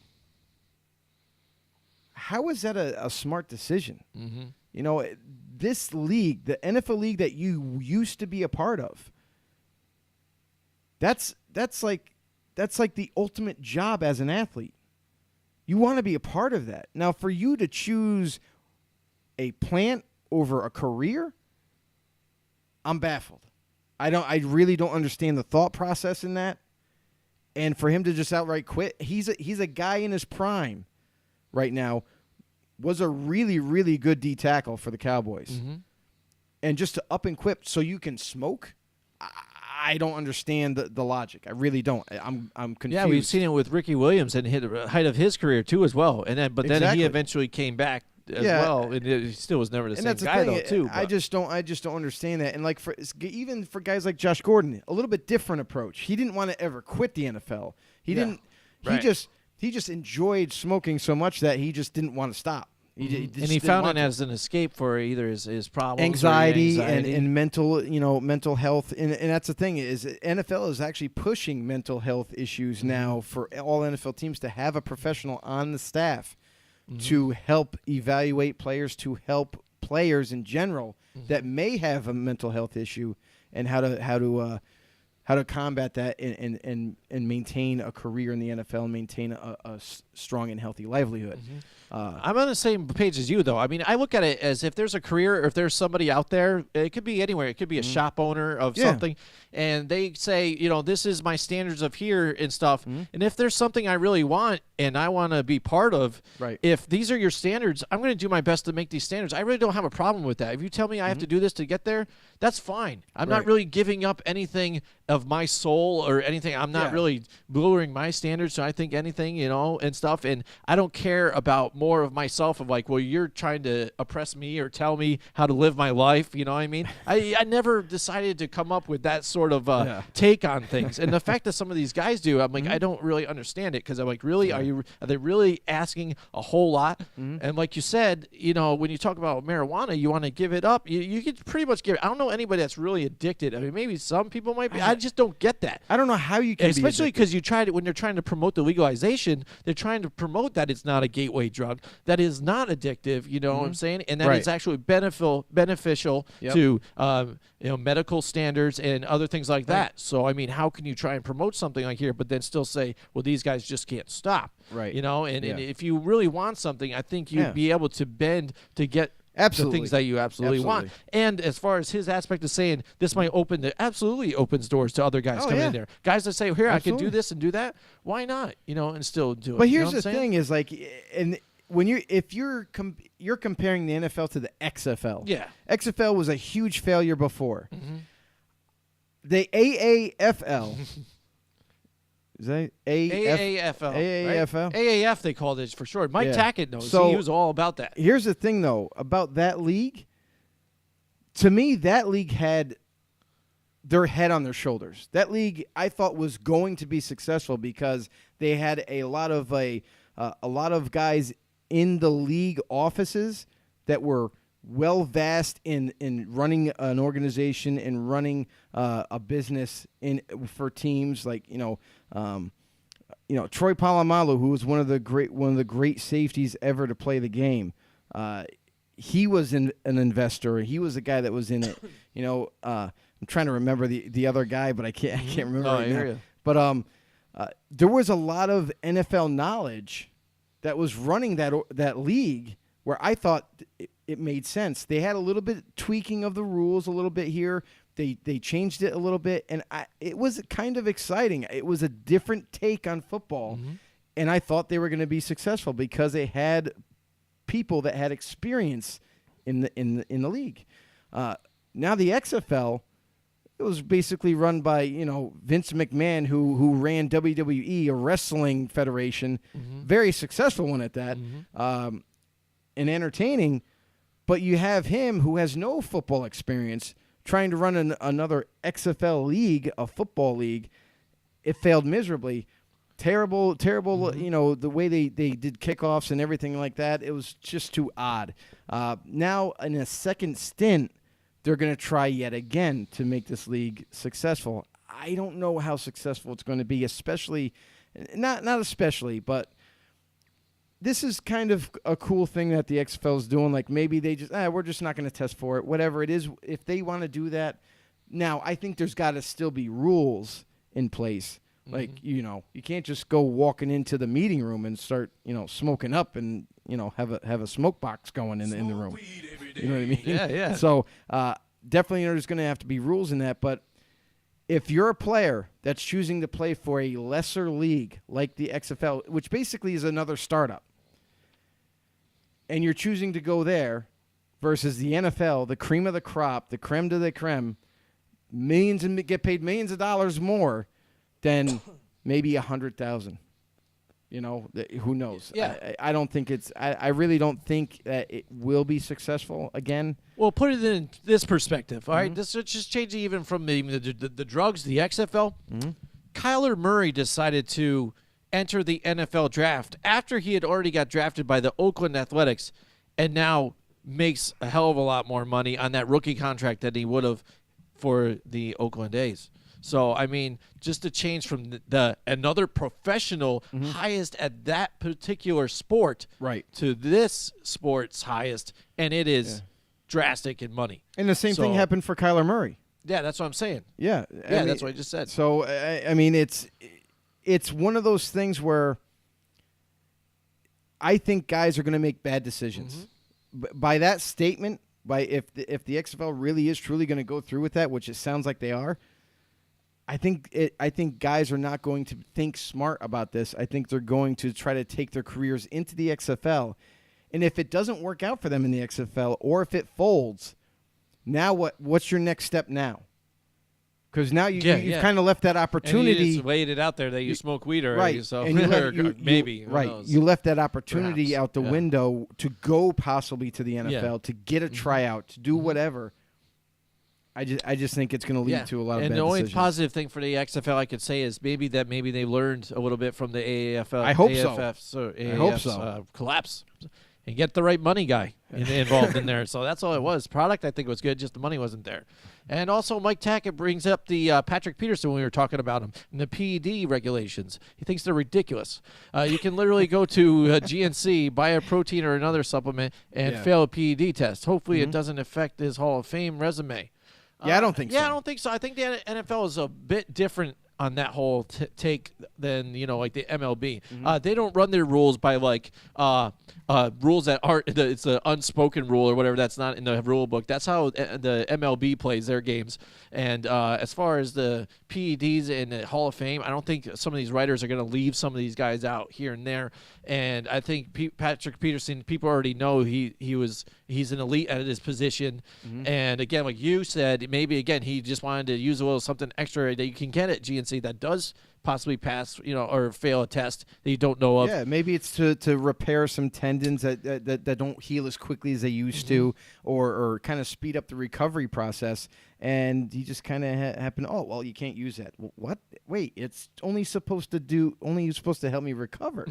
Where now, if the NFL is taking this health initiative, like they're saying too, as well, I think maybe this needs to be part of it. Maybe the team's nutritionist or something like that needs to have a seminar with these guys, go over it and say, listen, I know you guys that get older, even some of you younger guys, you want to be able to take supplements, you want to be able the best you can be. We've already taken it into our job to do this. We went over, think these are some of the ones you're allowed to take that will have this. This will do you where you need to get you, where you need to get you, and you will not fail the test. This will help you out. And here. they already do boom. have that. And, yeah, I mean, so they've got to stick to these guidelines, and they should train on that. And here's the other thing about this situation. Now, this has been kind of like a back and forth type of topic in the league, in locker rooms.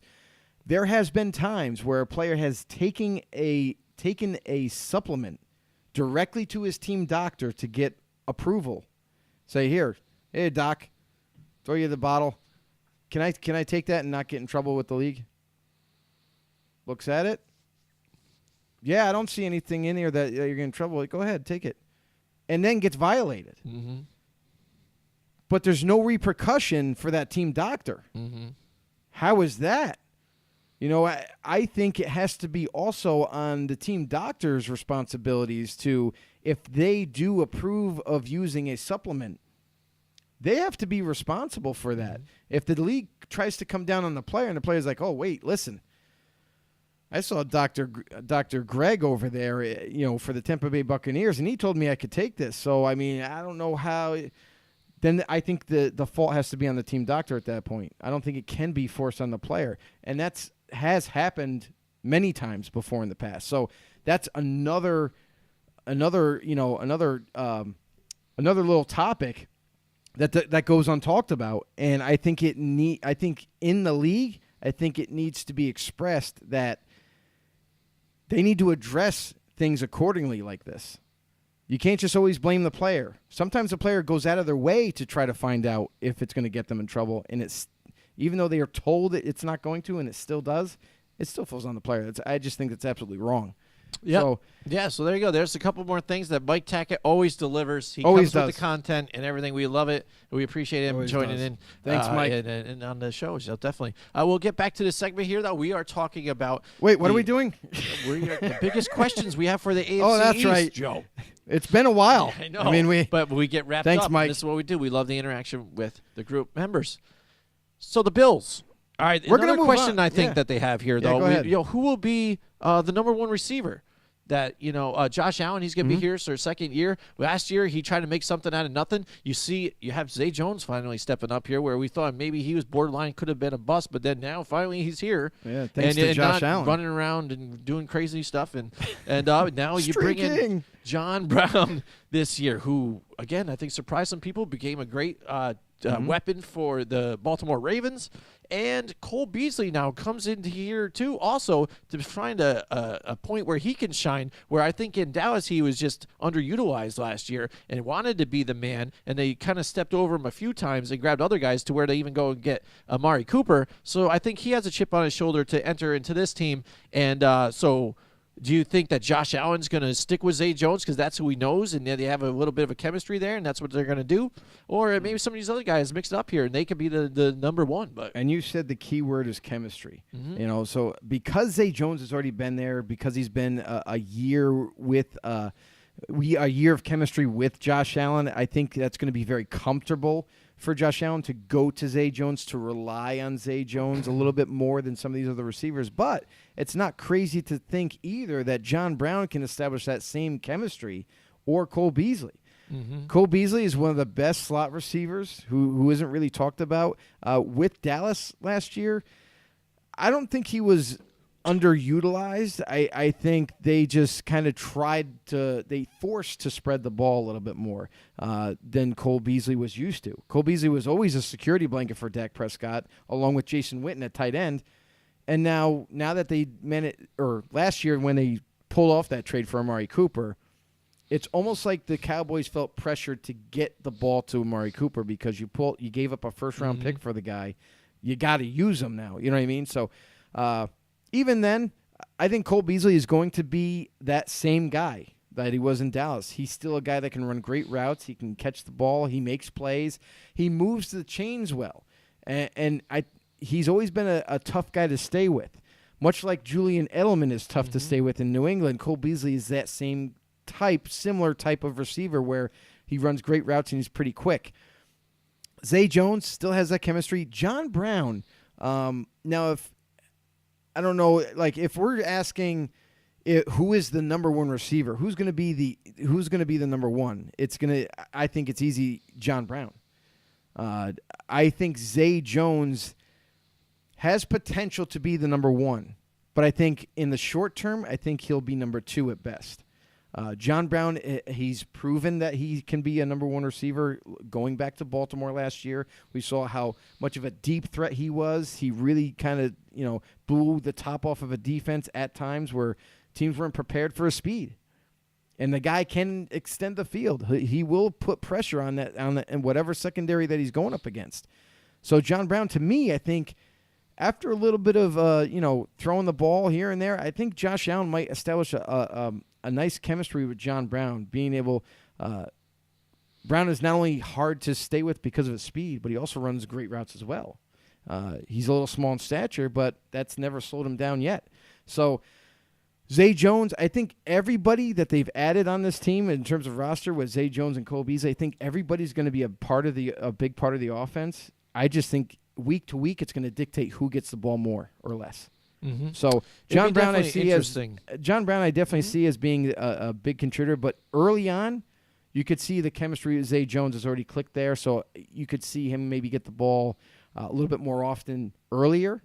And then as the season unravels, then he'll start. Then Josh Allen will be a little bit more comfortable and distribute a little bit more to everybody else. Excellent. So yeah, there you go. There's some big questions for the Buffalo Bills. So I mean, if you guys also have a question you might think about the Bills, like what do they do? What do they do at the tight end position now? Because I thought they might even go and draft tight end. They don't, of course. Well, Ed Oliver's there, so they go and grab him. But now you've got the injury. Yeah. So what are you going to do? Who knows? Maybe there's somebody out there they can find. I don't know.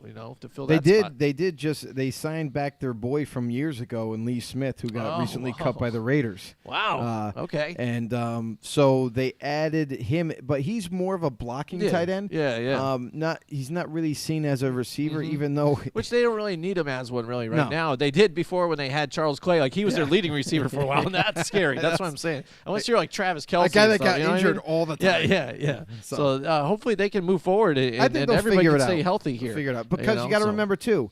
I think the Bills are one of those teams that they're being patient with that position because as it gets closer and closer to the regular season, guess what?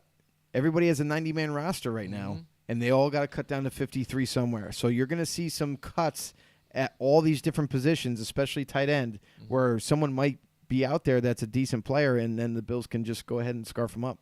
So, yeah, we'll see what happens with their wide receivers and the running back situation. Like you said, the cuts, we'll see who ends up getting the axe there. So next time we'll move on to the Miami Dolphins now. I'm going to flip the script here on the Miami Dolphins because everybody wants to, get on Eli and, Daniel Jones. Yes. When's the switch going to be made? Well, what's going to happen in Miami? Like, who's going to be the quarterback? Right. Week 1, Joe. Is it going to be Josh Rosen? They made that trade to get him there.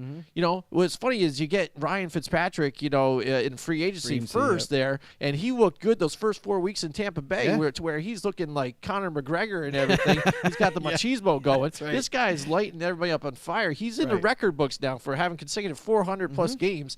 So he's like, all right, here we go. Maybe I got another spot here to start. They move on from Ryan Tannehill. See you later. And then they go and trade Josh Rosen here. Bring him in.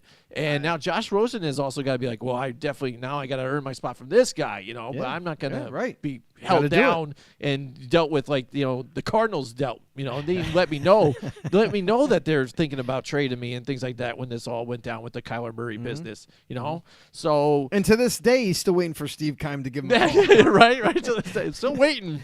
You going to call me? And we've seen this guy with a chip on his shoulder constantly. Right. So how is this guy going to play? And is he going to be the starter week 1? What are you thinking here? And this is an interesting scenario because not normally does this happen to where you sign a veteran quarterback and also able to pull off a trade for a future quarterback at the same season. Both of these guys are coming into this team. New offense, got a whole new coaching staff. You got Brian Flores now, came from the Patriots, was a D coordinator, now is the head coach of the Dolphins. It's going to be a whole new offense, whole new defensive scheme, and they're both coming in at the same time. One's a vet, one's a second-year quarterback, and they're coming in at the same time to learn a new playbook, You know, they got to learn. They got to develop some chemistry with the receivers that are already in place, and there's going to be some bumps along the way for both of them. But as of right now, the early start, you're seeing that Ryan Fitzpatrick is taking the reins right now. He's more successful early on than Josh Rosen is. Josh Rosen struggled a tiny bit in drills, and Ryan Fitzpatrick is excelling. So who you ask is going to be the starter in week 1? I think we're going to have to wait and see, because even though Rosen is a little bit bumpy right now in terms of developing chemistry and executing right now, being on a completely new team, second-year guy, it's tough when you're competing against a vet like Ryan Fitzpatrick, who has had success as a starter, as a backup, just being thrown in there, with Tampa Bay when Jameis Winston got hurt or suspended, and then he had to come in and he did what he did. It's truly going to be an uphill battle for Rosen to beat out Ryan Fitzpatrick, I think. However, if Rosen can establish chemistry, let's say midway through training camp, and he starts to improve way more than what he is right now, I think there's a lot being thrown at this kid right now, and to be able to compete against a guy like Ryan Fitzpatrick. Now, don't get me wrong. Do I think Fitzpatrick is going to help him? Absolutely, because I think he knows his role on this team. He knows he's not going to be the guy for the next 10 years. Yeah. It's going to be Rosen. Mm-hmm. If Rosen can play similar or semi-even to Ryan Fitzpatrick's production, now we're going to watch that in preseason. That's going to be the real indicator. If they're kind of even at that level, then you go with the younger guy. Mm-hmm. And you pull off a trade for a reason. You didn't pull off a trade for Rosen just to have him be a backup. They want Rosen to be the starter. There's no doubt about it. But if he's not ready because he's coming onto a new team, learning a new offense type of thing, maybe he needs a year like his rookie year type of thing, and to get all the feedback, all that information, and then execute afterwards, they will go with Ryan Fitzpatrick early on. And maybe by midway season, Rosen starts. But, again, it's all about how they execute. So Rosen definitely is going to be the long-term starter.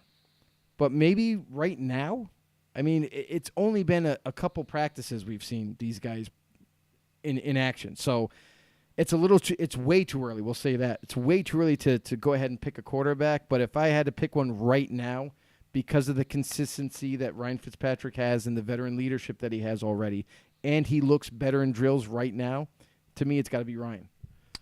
Well, there you go. So we'll see. We'll see. That's again, like you said, we're going to look at the off season. We're going to look at the OTAs, and then now the preseason. Yeah, see if he can win that job. And we'll take a look at what he looks like as a Miami Dolphin, where I think he's got a few more weapons. I mean, Larry Fitzgerald's always a great weapon to have, but again, when you have to rely on Christian Kirk also, and what else, So I mean this looks good for him. That was here. That was okay. It was okay. Christian Kirk, he actually played better as a rookie than people anticipated. Yeah. He kind of kept and him and Rosen had really good chemistry.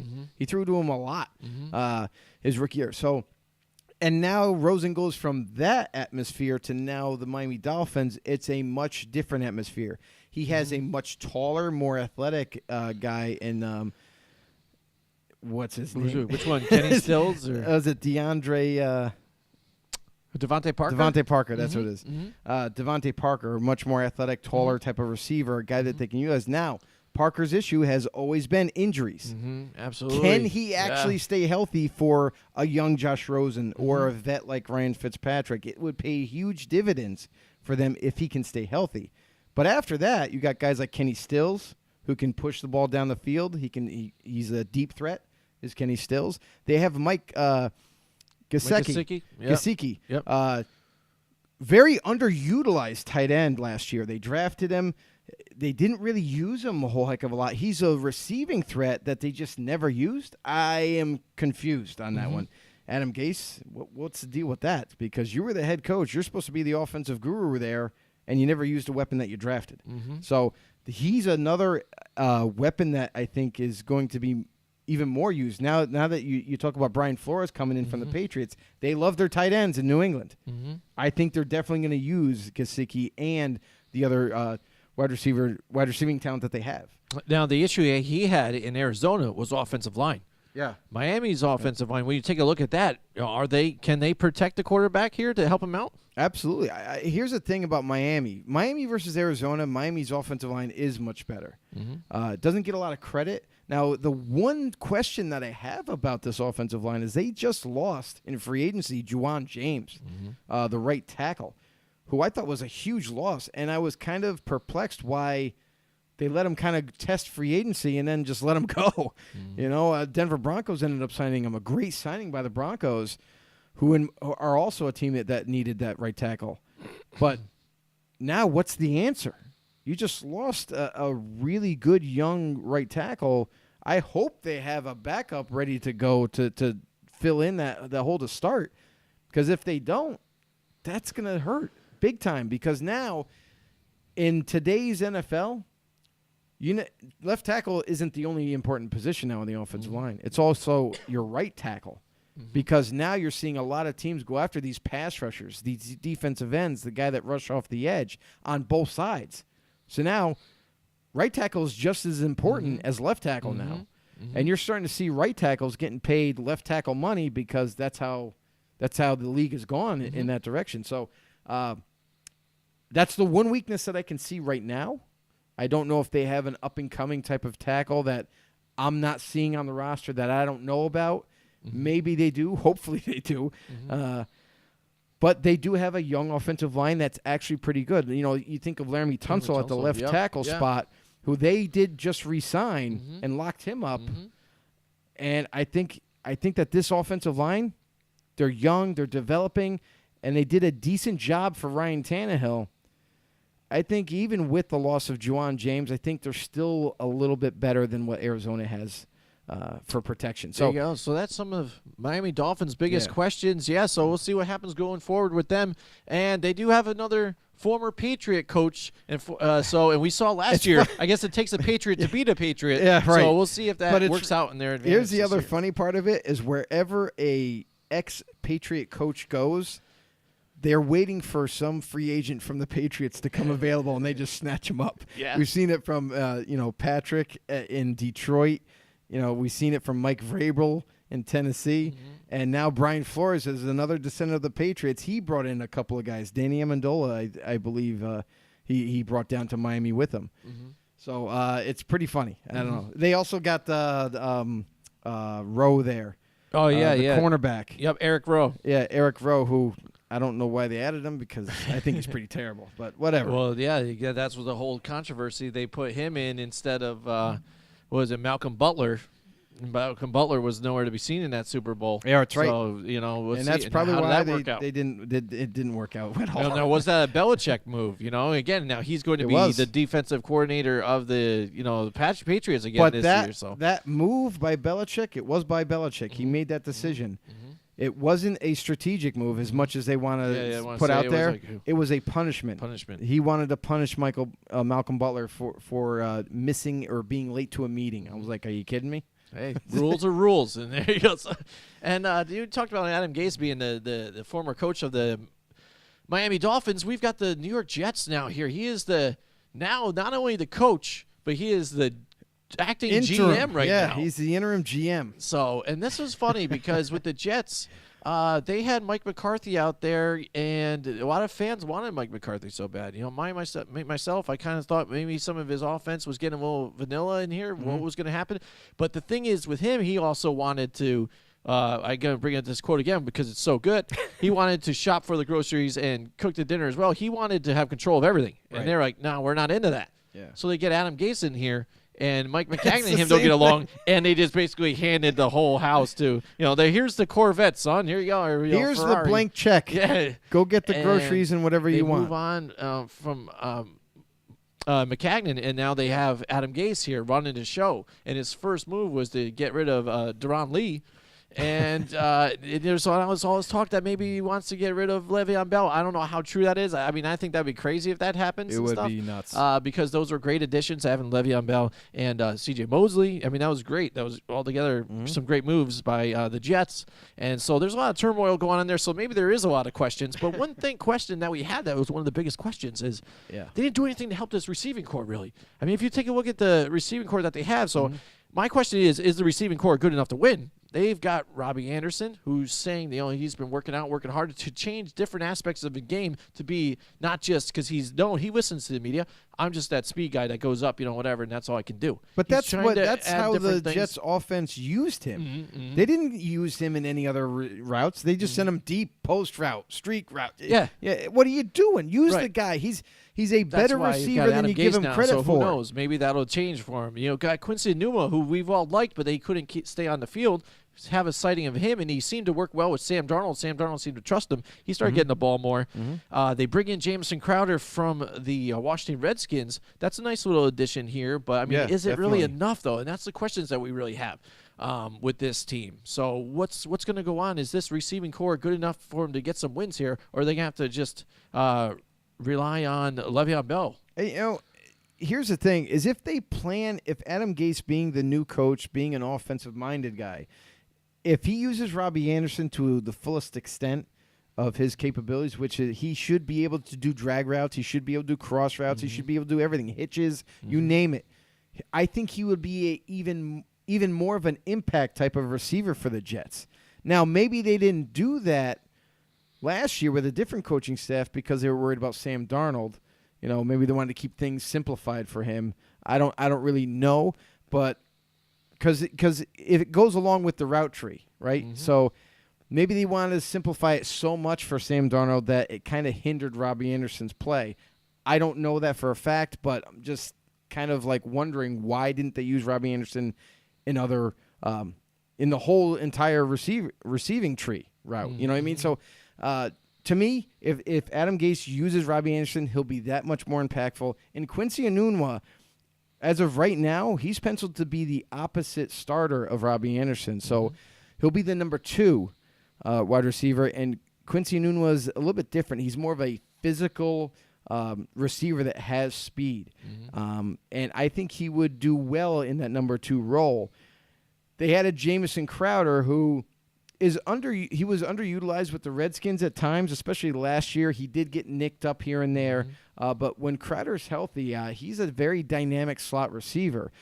So I think that's a huge upgrade for them. If you compared him to Jermaine Kearse last year, I think Jamison Crowder gives him that much more of a receiving threat at the slot position. So overall, with these 3 receivers, as long as everybody stays healthy, I think they do have a good enough receiving core to get some wins, to move the ball. And I think really it's not the receivers so much. I think it's more about the development of Sam Darnold at this point. Is he able to take another step forward to limit mistakes, to limit interceptions? That was a big problem for him in college, as he threw quite a bit of interceptions, and he continued to do that in his rookie year. Now, I don't blame him for it because I think every rookie quarterback, a lot of them, they go through that kind of mistake football. They throw picks. They get pressured. They just want to get it out of their hand. So now being a second-year quarterback, I want to see production by him. I want him to make some smart decisions to get the ball to these 3 and move the ball. You have Le'Veon Bell, too, in that backfield. And I think that's going to work hand in hand. Now, I know I'm kind of running into the next question here. Yeah, that's fine. These are all the questions that we have. Yeah, the next question is Le'Veon Bell enough? Now, I think the Jets could have done more with the money that they had. They still have a lot of money. They could have made some other additions. Maybe some I don't know, maybe another tight end than Chris Herndon, because as of right now, Chris Herndon is the only tight end on the roster. Or maybe they're playing like the Bills card. Maybe they're waiting to see who gets cut before they add another tight end. We thought, too, which was crazy, is Austin Seferian-Jenkins was out there as a free agent. We thought the Jets, even though they have Chris Herndon, you could bring in Austin Seferian-Jenkins back to the Jets and team him up with Herndon, but they didn't choose that either. So going back to Le'Veon Bell, is Bell enough for this offense? Well, I mean, yeah, he's one of the better running backs in this league. He's not only just a running back too, he also can play receiver. So you might see at times Crowder coming out and Bell lining up in the slot, or it could be a 4 wide receiver set with Le'Veon Bell out there as well, because he's a very dynamic receiver as well. So I think that's only going to benefit Sam Darnold. The only question I have is this offensive line. Mm-hmm. Can this offensive line block better than the Steelers' offensive line? Now, Steelers have one of the better offensive lines in football, and Bell got the luxury to run behind them. And we know how patient Bell is to let holes develop and shoot right through. I don't know if he's he's going to run his own style, but I don't know if this offensive line is going to be good enough to give him those holes at times. And I definitely see, with a big name like Le'Veon Bell in your backfield and Darnold being the second-year quarterback, nobody was scared of him in his rookie year. The defenses in this league are not going to be scared of him in the second year until they see something out of him. And I think they're just going to key on Bell. So I think they're going to end up trying to put all the pressure back on Darnold, and it'll be up to Darnold in the end to try to make the moves and make the plays that he needs to kind of get the defenses to back off him. Right, and I think some of the people that might have high hopes for the Jets, including Jets fans, I think they might take a look at them and see maybe that they're not exactly the same, but almost like the 2017 Jacksonville Jaguars, kind of, in a sense. They've got the strong running game going now. They're possibly there with Le'Veon Bell. Good defense. Yeah. So you can rely on your defense, run the ball, and hope Sam Darnold can't throw his way into a loss, and just keep a safe game going, make some proper passes, and move the chains. Correct. And that worked for, like I said, the Jaguars right there in 2017, got them to the playoffs, the AFC Championship game. So I think that's where some of these Jets fans and other people that look at the Jets and say how they're much improved, that they're similar in teams in that sense, and that was enough for the Jaguars to get them somewhere. Maybe it's good enough for the Jets. All right, Mike Tackett joins in here again. Here we go. Nice. Awesome. Right. Why? What did he say? Why kind of statement? Maybe my it's kind what? of maybe, or what kind of statement? Or what kind of statement are the Jets trying to make by getting rid of Lee for a 6th rounder? Kind of feels like a premeditated trade due to something going on behind the scenes or management. Who knows? There's a lot of stuff going behind the scenes with the Jets. Yeah. It seems like, and we're finding that out now. I just don't understand why you would move on from Mike Maccagnan in 2 years' time, who's helped develop this roster, who's made it even better, who's improved it, and for them to kind of move on from him abruptly, just to be like, oh, well, Adam Gase, here you go. You can be the interim GM while we look for another GM. Because now I really don't know, because at this stage in the season, there's no rush to get a GM now. No other team, none of the other 31 teams are looking for a GM to fulfill their openings. There is no openings. So now the Jets are going to take their sweet time and hopefully get the right GM in place. Maybe Adam Gase didn't see eye to eye with Mike Maccagnan, and after the Jets have hired him, they're like, well, we can't turn back now. We got to make a move, and that tallied up into Mike being cut from the team. So. Don't really know what they're trying to that's prove, what I mean. because Duron Lee for a 6th round pick. Now a lot of people, even Jets fans, are like, "That's all we got? Are you kidding me?" Don't get me wrong, he's still super young. He still has potential to be one of the better outside linebackers in this league. However, the one thing that's derailed his career is injuries. He's been heavily injured. To this day, we've seen glimpses from Duron Lee to being an impactful linebacker, but then he's hurt and gone for the rest of the year after year after year. And that's where the value isn't there for teams. So whoever was going to trade for him, they weren't going to give up a lot. I think this move is more about, for the Jets, it's more about clearing a little bit of money and moving on from a player that maybe they're just fed up with because he keeps getting injured. They just don't want to invest any more time or anything to keep him around. Mm-hmm. You know, so they're fully prepared to move on from him. They took a late round pick for him, and now he's in the Jets' mind, he's someone else's problem. You know, yes, he is still young. He's super fast and all that, but you know, in the end, we'll have to wait and see if it pays off. If he can stay healthy, he can be an impactful linebacker, but that's always been the problem with him. So now it doesn't look so good for Deron Lee right now. Maybe he get a new environment, maybe different training, different trainers that he's going to be working with. Maybe it'll help him in the long run. Maybe he will be able to make his career a little bit better, improve it a little bit more. But that remains to be seen. So that's why he ended up going for such a low pick. It's really because of injuries. It's not really because of talent. The talent's there. It's just that he can't stay healthy. Yeah, Mike Tackett says here, Mike McCarthy did say he wanted to be with the Jets. Maybe he's going to be the next Jets GM. Huh? You don't never know. A lot of things, fingers are pointing towards That's right. Douglas there with Philadelphia. But again, it was also brought out today that that's not exactly a definite. So No, and the funny thing is there was reports out there that the Jets were trying to get Peyton Manning to be their new GM, and Peyton Manning himself kind of shot that down and said, "I'm not going to be the GM for the Jets." I'm good. I think you but it's mistook me funny. when I said New York. Yeah, it's funny that Mike Tackett said that. You know, that Mike McCarthy could get in there and be a GM. You know, I think he could work well with Adam Gase.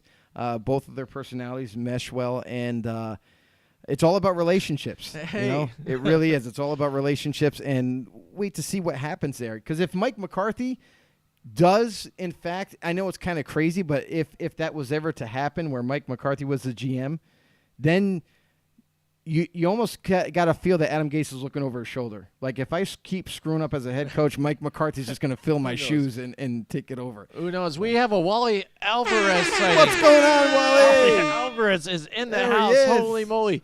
This is great, Joe. We've got Mike Oh, my Tackett God. and Wally Alvarez in one show. It's the co-MVPs are back. It is. It is like lights it. out, bro. It is awesome. Go Texans, he says. Big Texans fan. Yep. You know, that's awesome. Thanks, Wally, for joining the show.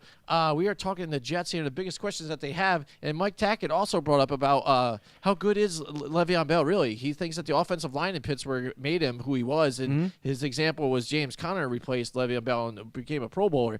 I understand that here, but Yeah. I also think the Pittsburgh Steelers, when you look at them as a whole, dude, they just know how to evaluate talent. I think they just know how to pick the guys. Antonio Brown, a lot of guys didn't see him at all. He was a late pick. Look at him. He's great. Sixth Nobody rounder. expect to see him. And then even when they moved on from him, they had Emmanuel Sanders worked out for them, and then some other guys, just great wide receivers. You know, they've got Juju Smith-Schuster now. You know, they found Le'Veon Bell. He's a different type of runner than James Conner, but James Conner still works well with that offensive line. Yes, the offensive line is great, and that is a big key thing. That is a huge key. Absolutely, and he can make him look good, but I just think they know how to evaluate talent altogether. Yeah, they're one of those organizations that have been around for a long enough time, and they do their due diligence to find the guys that they need for each position. And just like you said, they know how to find talent. They have a formula that's in place that they've gone through, and they just know what to look for, especially at the wide receiver position, because it seems like it's like wide receiver U over there in Pittsburgh, you know, where they just they find the next receiver, whether it be late in the draft or early or mid-tier, and they just go ahead and grab him. Like, you look at a guy like James Washington, who I think is going to be a breakout candidate this year now that Antonio Brown has moved on, and Juju is now going to be that number one receiver. I'm interested to see how well Juju can adapt now, because you had one of the best receivers that you were playing with that took all that attention on defense to give you the opportunities that you received. Now it's all on you. Now you're going to probably see the double coverages and everything. Can you still be successful now that the defenses are going to key on you? James Washington's a candidate, especially for you fantasy football fans out there. I think to look out for. The question, that same kind of question had to be faced towards Devontae Adams last year, like where he kind of had to step up. He also had, you know, other guys around him. With Jordy Nelson was there, and then also had Randall Cobb. Last year, he had to step up and be like the true number one guy, you know, by himself a lot. And a lot of fantasy owners like, this is that guy we got to have, which he did put up great fantasy numbers for him. But he had to be able to do that. Say, listen, I can handle the workload. I am the next coming number one guy, where they had moved on from Jordy Nelson. Like, yes, here we go. We put all in on you, and they can trust him. And that's where, like you said, Juju Smith-Schuster, now it's in his shoes. He's got to do the same thing. And right now it's trending towards I that, mean, but we'll see. But like you said, Washington, that's another great pick to throw up there too. Yeah, and the Packers for their situation, they're one of those franchises. They find really good players in the draft somehow, some way. Because here's the crazy thing: is when's the last time the Packers picked in the top 10?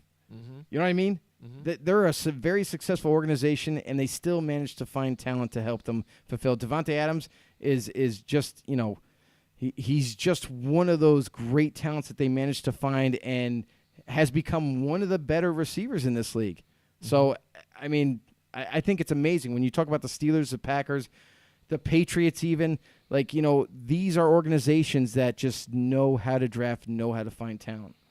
Yeah, totally, absolutely, and then that's the Jets' biggest questions, I think. Unless anybody else has anything else to say about the Jets. Yeah, I mean, we talked pretty about much everything. covered it all with them. I mean, we went upside down and all around with them, and that's finally going to bring us up to the New England Patriots. We are covering the AFC East's biggest questions.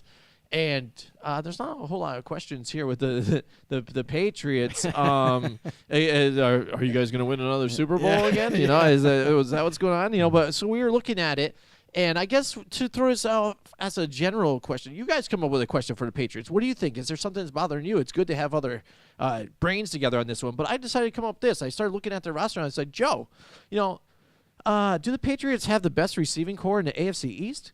And Yes. So we started looking at it, and like, all right, what do we name off these guys? He's got Julian Edelman, just re-signed, his deal. Demaryius Thomas, who's on the tail end, but still decent. He showed he could still play. And Philip Dorsett still there. Dontrell Inman, which a lot of people overlook, he's a great pickup there for them. Huge pickup. They draft Keneal Harry in the first round, and they bring back Benjamin Watson, out of retirement just about, and Austin Seferian-Jenkins, who was sitting there at tight end. Nobody saw him there. They grab him at him now. So, I mean, this is the guys that Tom Brady has a chance to throw to. I mean, you'd be blessed here with somebody. We're talking about other teams that are complaining or that we're seeing like they don't have a lot of talent or wide receiver, or they could use a few more options. They've done a great job How did the Patriots adding get these options here? It's simple, Demaryius Thomas. Everybody's down on right now. Denver didn't want to keep him around. They said, "Oh, you're getting a little bit older for us. You're gonna have to move on." He signed with the Texans last year on a 1-year deal to kind of like prove it. Wally knows about that. He played decent for them. He wasn't bad. He just ended up getting injured before the end of the season, and unfortunately couldn't complete the year for him. But was out there in free agency. The Patriots, this is what the Patriots do really well, is they seize opportunities when it comes to free agency, when it comes to guys being cut. Julian Edelman, they re-signed because, let's face it, Julian Edelman is like kind of the backbone of that passing attack. They add Demaryius Thomas, a big body receiver that runs decent routes. Not great routes, but decent routes, a guy that they could utilize in the red zone because of his size. Philip Dorsett. Everybody labeled this guy as a bust when he was with the Colts. The Colts drafted him in the first round. They were hoping for him to be a big impact player, much like T.Y. Hilton. Never fruited into anything. And he became available. The Patriots took him because he fits the scheme for them. He's a quick, fast receiver that gets open. That's all they need. And Wally says right there, he did well. He's sad to see him go. I know, and that's what I think too. I'm actually kind of surprised that the Texans didn't re-sign Demaryius Thomas. Coming back from an injury, maybe possibly he could have also helped them this year. But Dontrell Inman, he had a 1 year. He's been with the Chargers most of his career. Last year he goes to the Colts and actually superseded expectations for the Colts and played very well. He had very good chemistry with Andrew Luck, and kind of made a name for himself in Indianapolis. And that's another player where I'm just like, wow, why did the Colts let him go into free agency? Very gifted receiver, very quick. He runs great routes.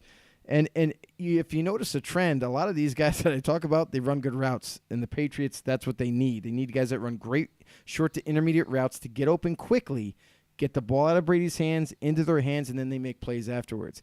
And N'Keal Harry could be a steal in terms of a wide receiver for the Patriots. I think I was very high on him coming out, and he went to the perfect team with his attributes. And then Gronk announces his retirement. A lot of people are like, oh man, what are the Patriots going to do? Listen, the Patriots. Now with Gronk gone, the Jets are going to take the division. Yeah, right. Gronk, and someone mentioned this, and I heard it, and I'm like, you know what? Now that I think about it, it kind of makes sense. Julian Edelman has always been the go-to guy. Gronk was more seen as the 50-50 ball guy. So when Tom Brady got in trouble, he would throw it up to Gronk because Gronk he's gigantic. He'll come down with it, makes the tough catches. And that's what Gronk was utilized for. Whenever Tom Brady was in trouble, get it to Gronk. Mm-hmm. Did it in the Super Bowl. And Edelman was the go-to guy. He was the guy that he would always go to. And then in case, you still have Gronk. Now that Gronk is gone, now don't get me wrong, neither one of these tight ends are anything like Gronk. However, the Patriots, what they're good at is bringing in guys that they think can fit into their offensive scheme and making them play better than people think they will. So Benjamin Watson was once a Patriot before. Austin Seferian-Jenkins, now a new Patriot. I think Austin Seferian-Jenkins can develop with this Patriots team into being a very, very good tight end in this league. Mike Tackett joins in here. Here you go. Don't the Pats still own the rights to Martellus Bennett? I don't. Do they? Wait, what? I don't think so. Do they still own the rights to Martellus Bennett? I don't think so. Maybe they He got traded there. I don't know. I have to look at that. Martellus. The rights to Martellus Bennett, the tight end. Yeah, no, they still have his rights. Yeah, yeah, they still have those rights. And what was funny is that there was a rumor going around that they were going to probably re-sign Martellus Bennett, but nothing has happened. So I really don't. I think those rumors were kind of like just guesses. You know what I mean? People were just trying to guess and see if maybe they would bring him back because his brother is on the team now. You know, and they figured that maybe they might bring him back to maybe push for a Super Bowl together. That was always their dream, is to play in the same team at one point in time. So it still could happen. Still could happen. There's plenty of time before before we get to the regular season. So who knows? But as far as the best receiving core in the AFC East, I really do think that the Patriots do indeed have that. I'm going to go right to Mike Tackett again while he's on here chiming in again. Let me tell you, Mike Tackett, I'm going to introduce you to Wally Alvarez. Wally Alvarez, Mike Tackett, I think you guys get along very well. What? Did we just become best friends? Yep. There you go. So there we go. I think they would be because they come up with the greatest questions, full of content, and here we go. And great conversation starters. So we're jumping right into this one. We were talking about Gerald McCoy earlier. Right. He's no longer with Tampa Bay. Yes, we understand that. There are teams that are looking to sign him. The Browns, the Bengals, the Pats, considering he's on the steady decline each year, is he still considered a starter for any team in the league, or is he more of a depth player? Either way, I definitely don't see him being worth $13 million. No. Which is why I think some teams have shied away from him. I do think he would complement Danny Shelton and that Pats D-line. Yeah, and the Patriots are one of those teams that are heavily involved with that. The Bengals kind of just came up last second now. Now they're trying to maybe feel out Gerald McCoy, see what he wants for money. And I think that goes along with even the Browns. I think it's like Patriots and Browns are like the leading candidates right now for the services of Gerald McCoy. And I don't think any D tackle's worth $13 million. Yeah, I mean, like I was saying earlier in the show, I think the max amount that you could pay a D tackle, regardless of how good he is about 10. I mean, unless we've seen Aaron Donald, who's kind of like the exception to the rule, I guess. He's not only a D tackle, but he can play anywhere on the D line, and he's just a menacing player to try to stop. But we're talking about McCoy here. Now, is McCoy worth $13 million? No, especially not in this stage of his career. Is Ndamukong Suh worth anywhere near double-digit money? No.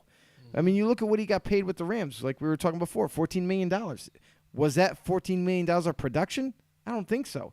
And that's why I think the Rams moved on from him because, listen, we agreed to pay you this much for 1 year, and we didn't see the return there. So, now he's a free agent. He ends up signing with Tampa. But McCoy, is he still serviceable? Yes, I still think even at his age, I think he's still a starting type of a caliber D tackle for a team maybe in need of a D tackle. And you're absolutely right, Mike. I think Danny Shelton and Gerald McCoy together on that D line, that would definitely definitely stop Le'Veon Bell. That's all I know, trying to run up the middle. I mean, it'd be tough to run on the Patriots now. It wasn't easy last year. And, you know, and we talked about this off the show a little bit, is that teams in the offseason try to combat other teams' strengths. You know, so what we saw with the Jets, I don't see what the moves that they made by adding Le'Veon Bell. Going against the Patriots, and the Patriots didn't have a super big weakness in rush defense. The big weakness was pass defense. So you go ahead and that's your counterattack, if you will, is by adding Bell at running back. Yeah. I mean, I don't know. Maybe passing to him out of the backfield. Maybe that's what they were looking at. But yeah, I mean, that's what I feel, Mike. I think he's still serviceable. I think one of those teams are going to get him, though. I really do believe that maybe either the Patriots or the Browns are going to get him. And it's going to be kind of to the highest bidder, I think. I think the Browns still have a lot of money. The Patriots are not usually known as giving out large sums of money, and I don't think they will. They're not going to overpay for McCoy. But that's where the market is. Bengals are kind of like a late bloomer right now. I don't know how interested the Bengals are. I mean, here's the funny thing is me and Jim joke about it all the time is Cincinnati Bengals are just getting older on defense. So why would the Bengals say, hey, we'll take you. You're old, right? Just come right over. This is the veteran lounge in Cincinnati. Yeah, it's interesting to see where McCoy's going to end up now that he's out there. He's got a couple of suitors, but I don't know. It's going to be interesting. That's for sure. Absolutely. And you want to talk about the defense. You know, last year it was Trey Flowers, Kyle Van Noy was stepping up, making some plays there in the front box. Yeah. And we started to look at the secondary here, and a bunch of them are aging. You've got the McCourty brothers. You've got Chung that's still there. And we looked at it and we said, well, maybe one of the questions is the Patriots secondary the weakest link on the team? Yeah. We'd probably say, yeah. And we looked to see maybe how much longer they have. And surprisingly, each of them have a 2-year deal left over here. And now, will we see a different secondary next year on that whole thing, judging on maybe injury or barring on play? The Patriots still don't like usually letting the contracts run their course all the way through. True. So we'll see what happens. They usually with this. make a decision. And we know it was a decision last minute here for McCourty to come back. So are they going to make some changes here, or maybe are they going to get exposed a little bit? I think they know they have to. They're going to prepare for that change, and it's not. I don't think it's going to happen this year, but next off season, because then everybody's on like either a 1-year deal. I think there's one player that may be leaving after one season. That could be Jason McCourty. He kind of struggled here and there throughout the season, and then again he could be cut. I mean, the Patriots, they don't mess around when they get a sense of a decline in any kind of position. They move on from that player. So, and they'll put in a younger guy that maybe plays better. So, for their secondary. Next offseason is, I think, the target part of the year where I think they're going to make some moves to either from free agency, add some talent in the safety or cornerback positions, or both in free agency and the draft. So, I mean, they're definitely going to have to strengthen the back end of that defense up. I just think it's going to happen next offseason. But, yeah, they do. I mean, that is their weakest link right now. Stephon Gilmore, still a good corner for them. He's still got a couple years, but here's the thing: the Patriots aren't known for paying big money. Now, is Gilmore going to be a problem when he gets close to his contract expiring? Is he going to want like big time money now? What some of these other corners are getting? You look at a guy like Xavier Howard, who just signed and is now the richest cornerback in the NFL. So, is he going to try to compare himself to now Xavier Howard and say, "No, I want this kind of money"? Guess what the Patriots do with that? They say, bye-bye. Yeah, absolutely. That's what they do. And then there you go. That's the biggest questions with the AFC East. Yeah, there it is. So who knows? We'll see. The AFC is really interesting. We'll see what goes on there. Maybe some of our questions will be answered, Joe. It will be soon. Some of them will be soon. Who knows? But I want to thank everybody out there. Thank all you know-it-alls. I know I try to cut. Let's go ahead. It's okay. But thanks everybody out there for all the support. It's been tremendous. Wally, it's great to see you once again. Mike, always a pleasure. To all the other know-it-alls that are still a little bit shy that have yet to comment, just feel free. Come on We're, in, the we're, water's we're warm. welcoming. It's okay. Absolutely. We're all here to go through therapy ourselves. So, but anyway, thanks. If you haven't already done so, make sure you follow us on YouTube, Football on the No Show. Hit subscribe button. Hit the notification bell so you get all the latest and greatest updated content that we upload there. Also follow us on Twitter at FB_no to get all these. There's little intricates of stories that we like to tweet out. And that's where you'll find all that stuff. We're also on Snapchat, FB_no, as well as Instagram. A lot of fun content we like to do on that. And we like to goof around once in a while. So, yeah, Albert is back. Albert There is he back. Excellent. We're so happy about Yeah, that. that is cool. And, Excellent. and real quick shout out to Albert Alvarez. A.K.A. Wally. A.K.A. Wally. It's his A lot secret of stuff agent thrown name. this guy's way, and it's great that he's come back and he's in full force here. But Wally, a.k.a. Albert, a.k.a. Wally, whatever you want to call him, he has a page himself, and it's a really good NFL page. So if you really do love That's and true. enjoy football, also check his page out, NFL All Talk 32. I'm a member of it. Jim's a member of it. Even quite a bit of our know-it-alls are members as well. That's where we found very a lot cool. of our our members Yeah. and stuff. So we appreciate everybody Definitely. that's been from that group. Just want that's to thank joined and Down everything, Monday too. for the music that we get to Absolutely. use for intros. Stephen and Murray. Stephen Murray at voiceactorgarage.com. If you need any voiceover or anything from this guy, he's also does trivia. He's an amazing guy Oh, yeah. and an extremely talented gentleman. Thank you, Stephen Murray. Yep, and we're going to be adding more talent to our team with DJ Dredd. He's going to be doing some of our mixes again with our drop and all kinds of stuff. So Right. more stuff to come your way, more segments, and more live shows too, Joe. We That's are right. going to be setting up more live shows than We are. ever before this season. So you'll see us out and about in different locations, and it's going to be awesome. So thank you very much, everybody. Thank you, Albert. And thanks, Welcome Mike. back, you guys buddy. are awesome. Thank you, everybody else that checked us out too on YouTube. And we were on Periscope for the first time tonight. We are. And we were also on the Debuting. Facebook. So thank you so much for Mike Tackett letting us in on the restream and on the multi-stream. So we That's right. really appreciate it. Thank you so much, Thanks, everybody. guys. Have a good night. We'll see you next time. Join us next week from 8 till 10 Wednesday night for more Football on the No with Jim and Joe.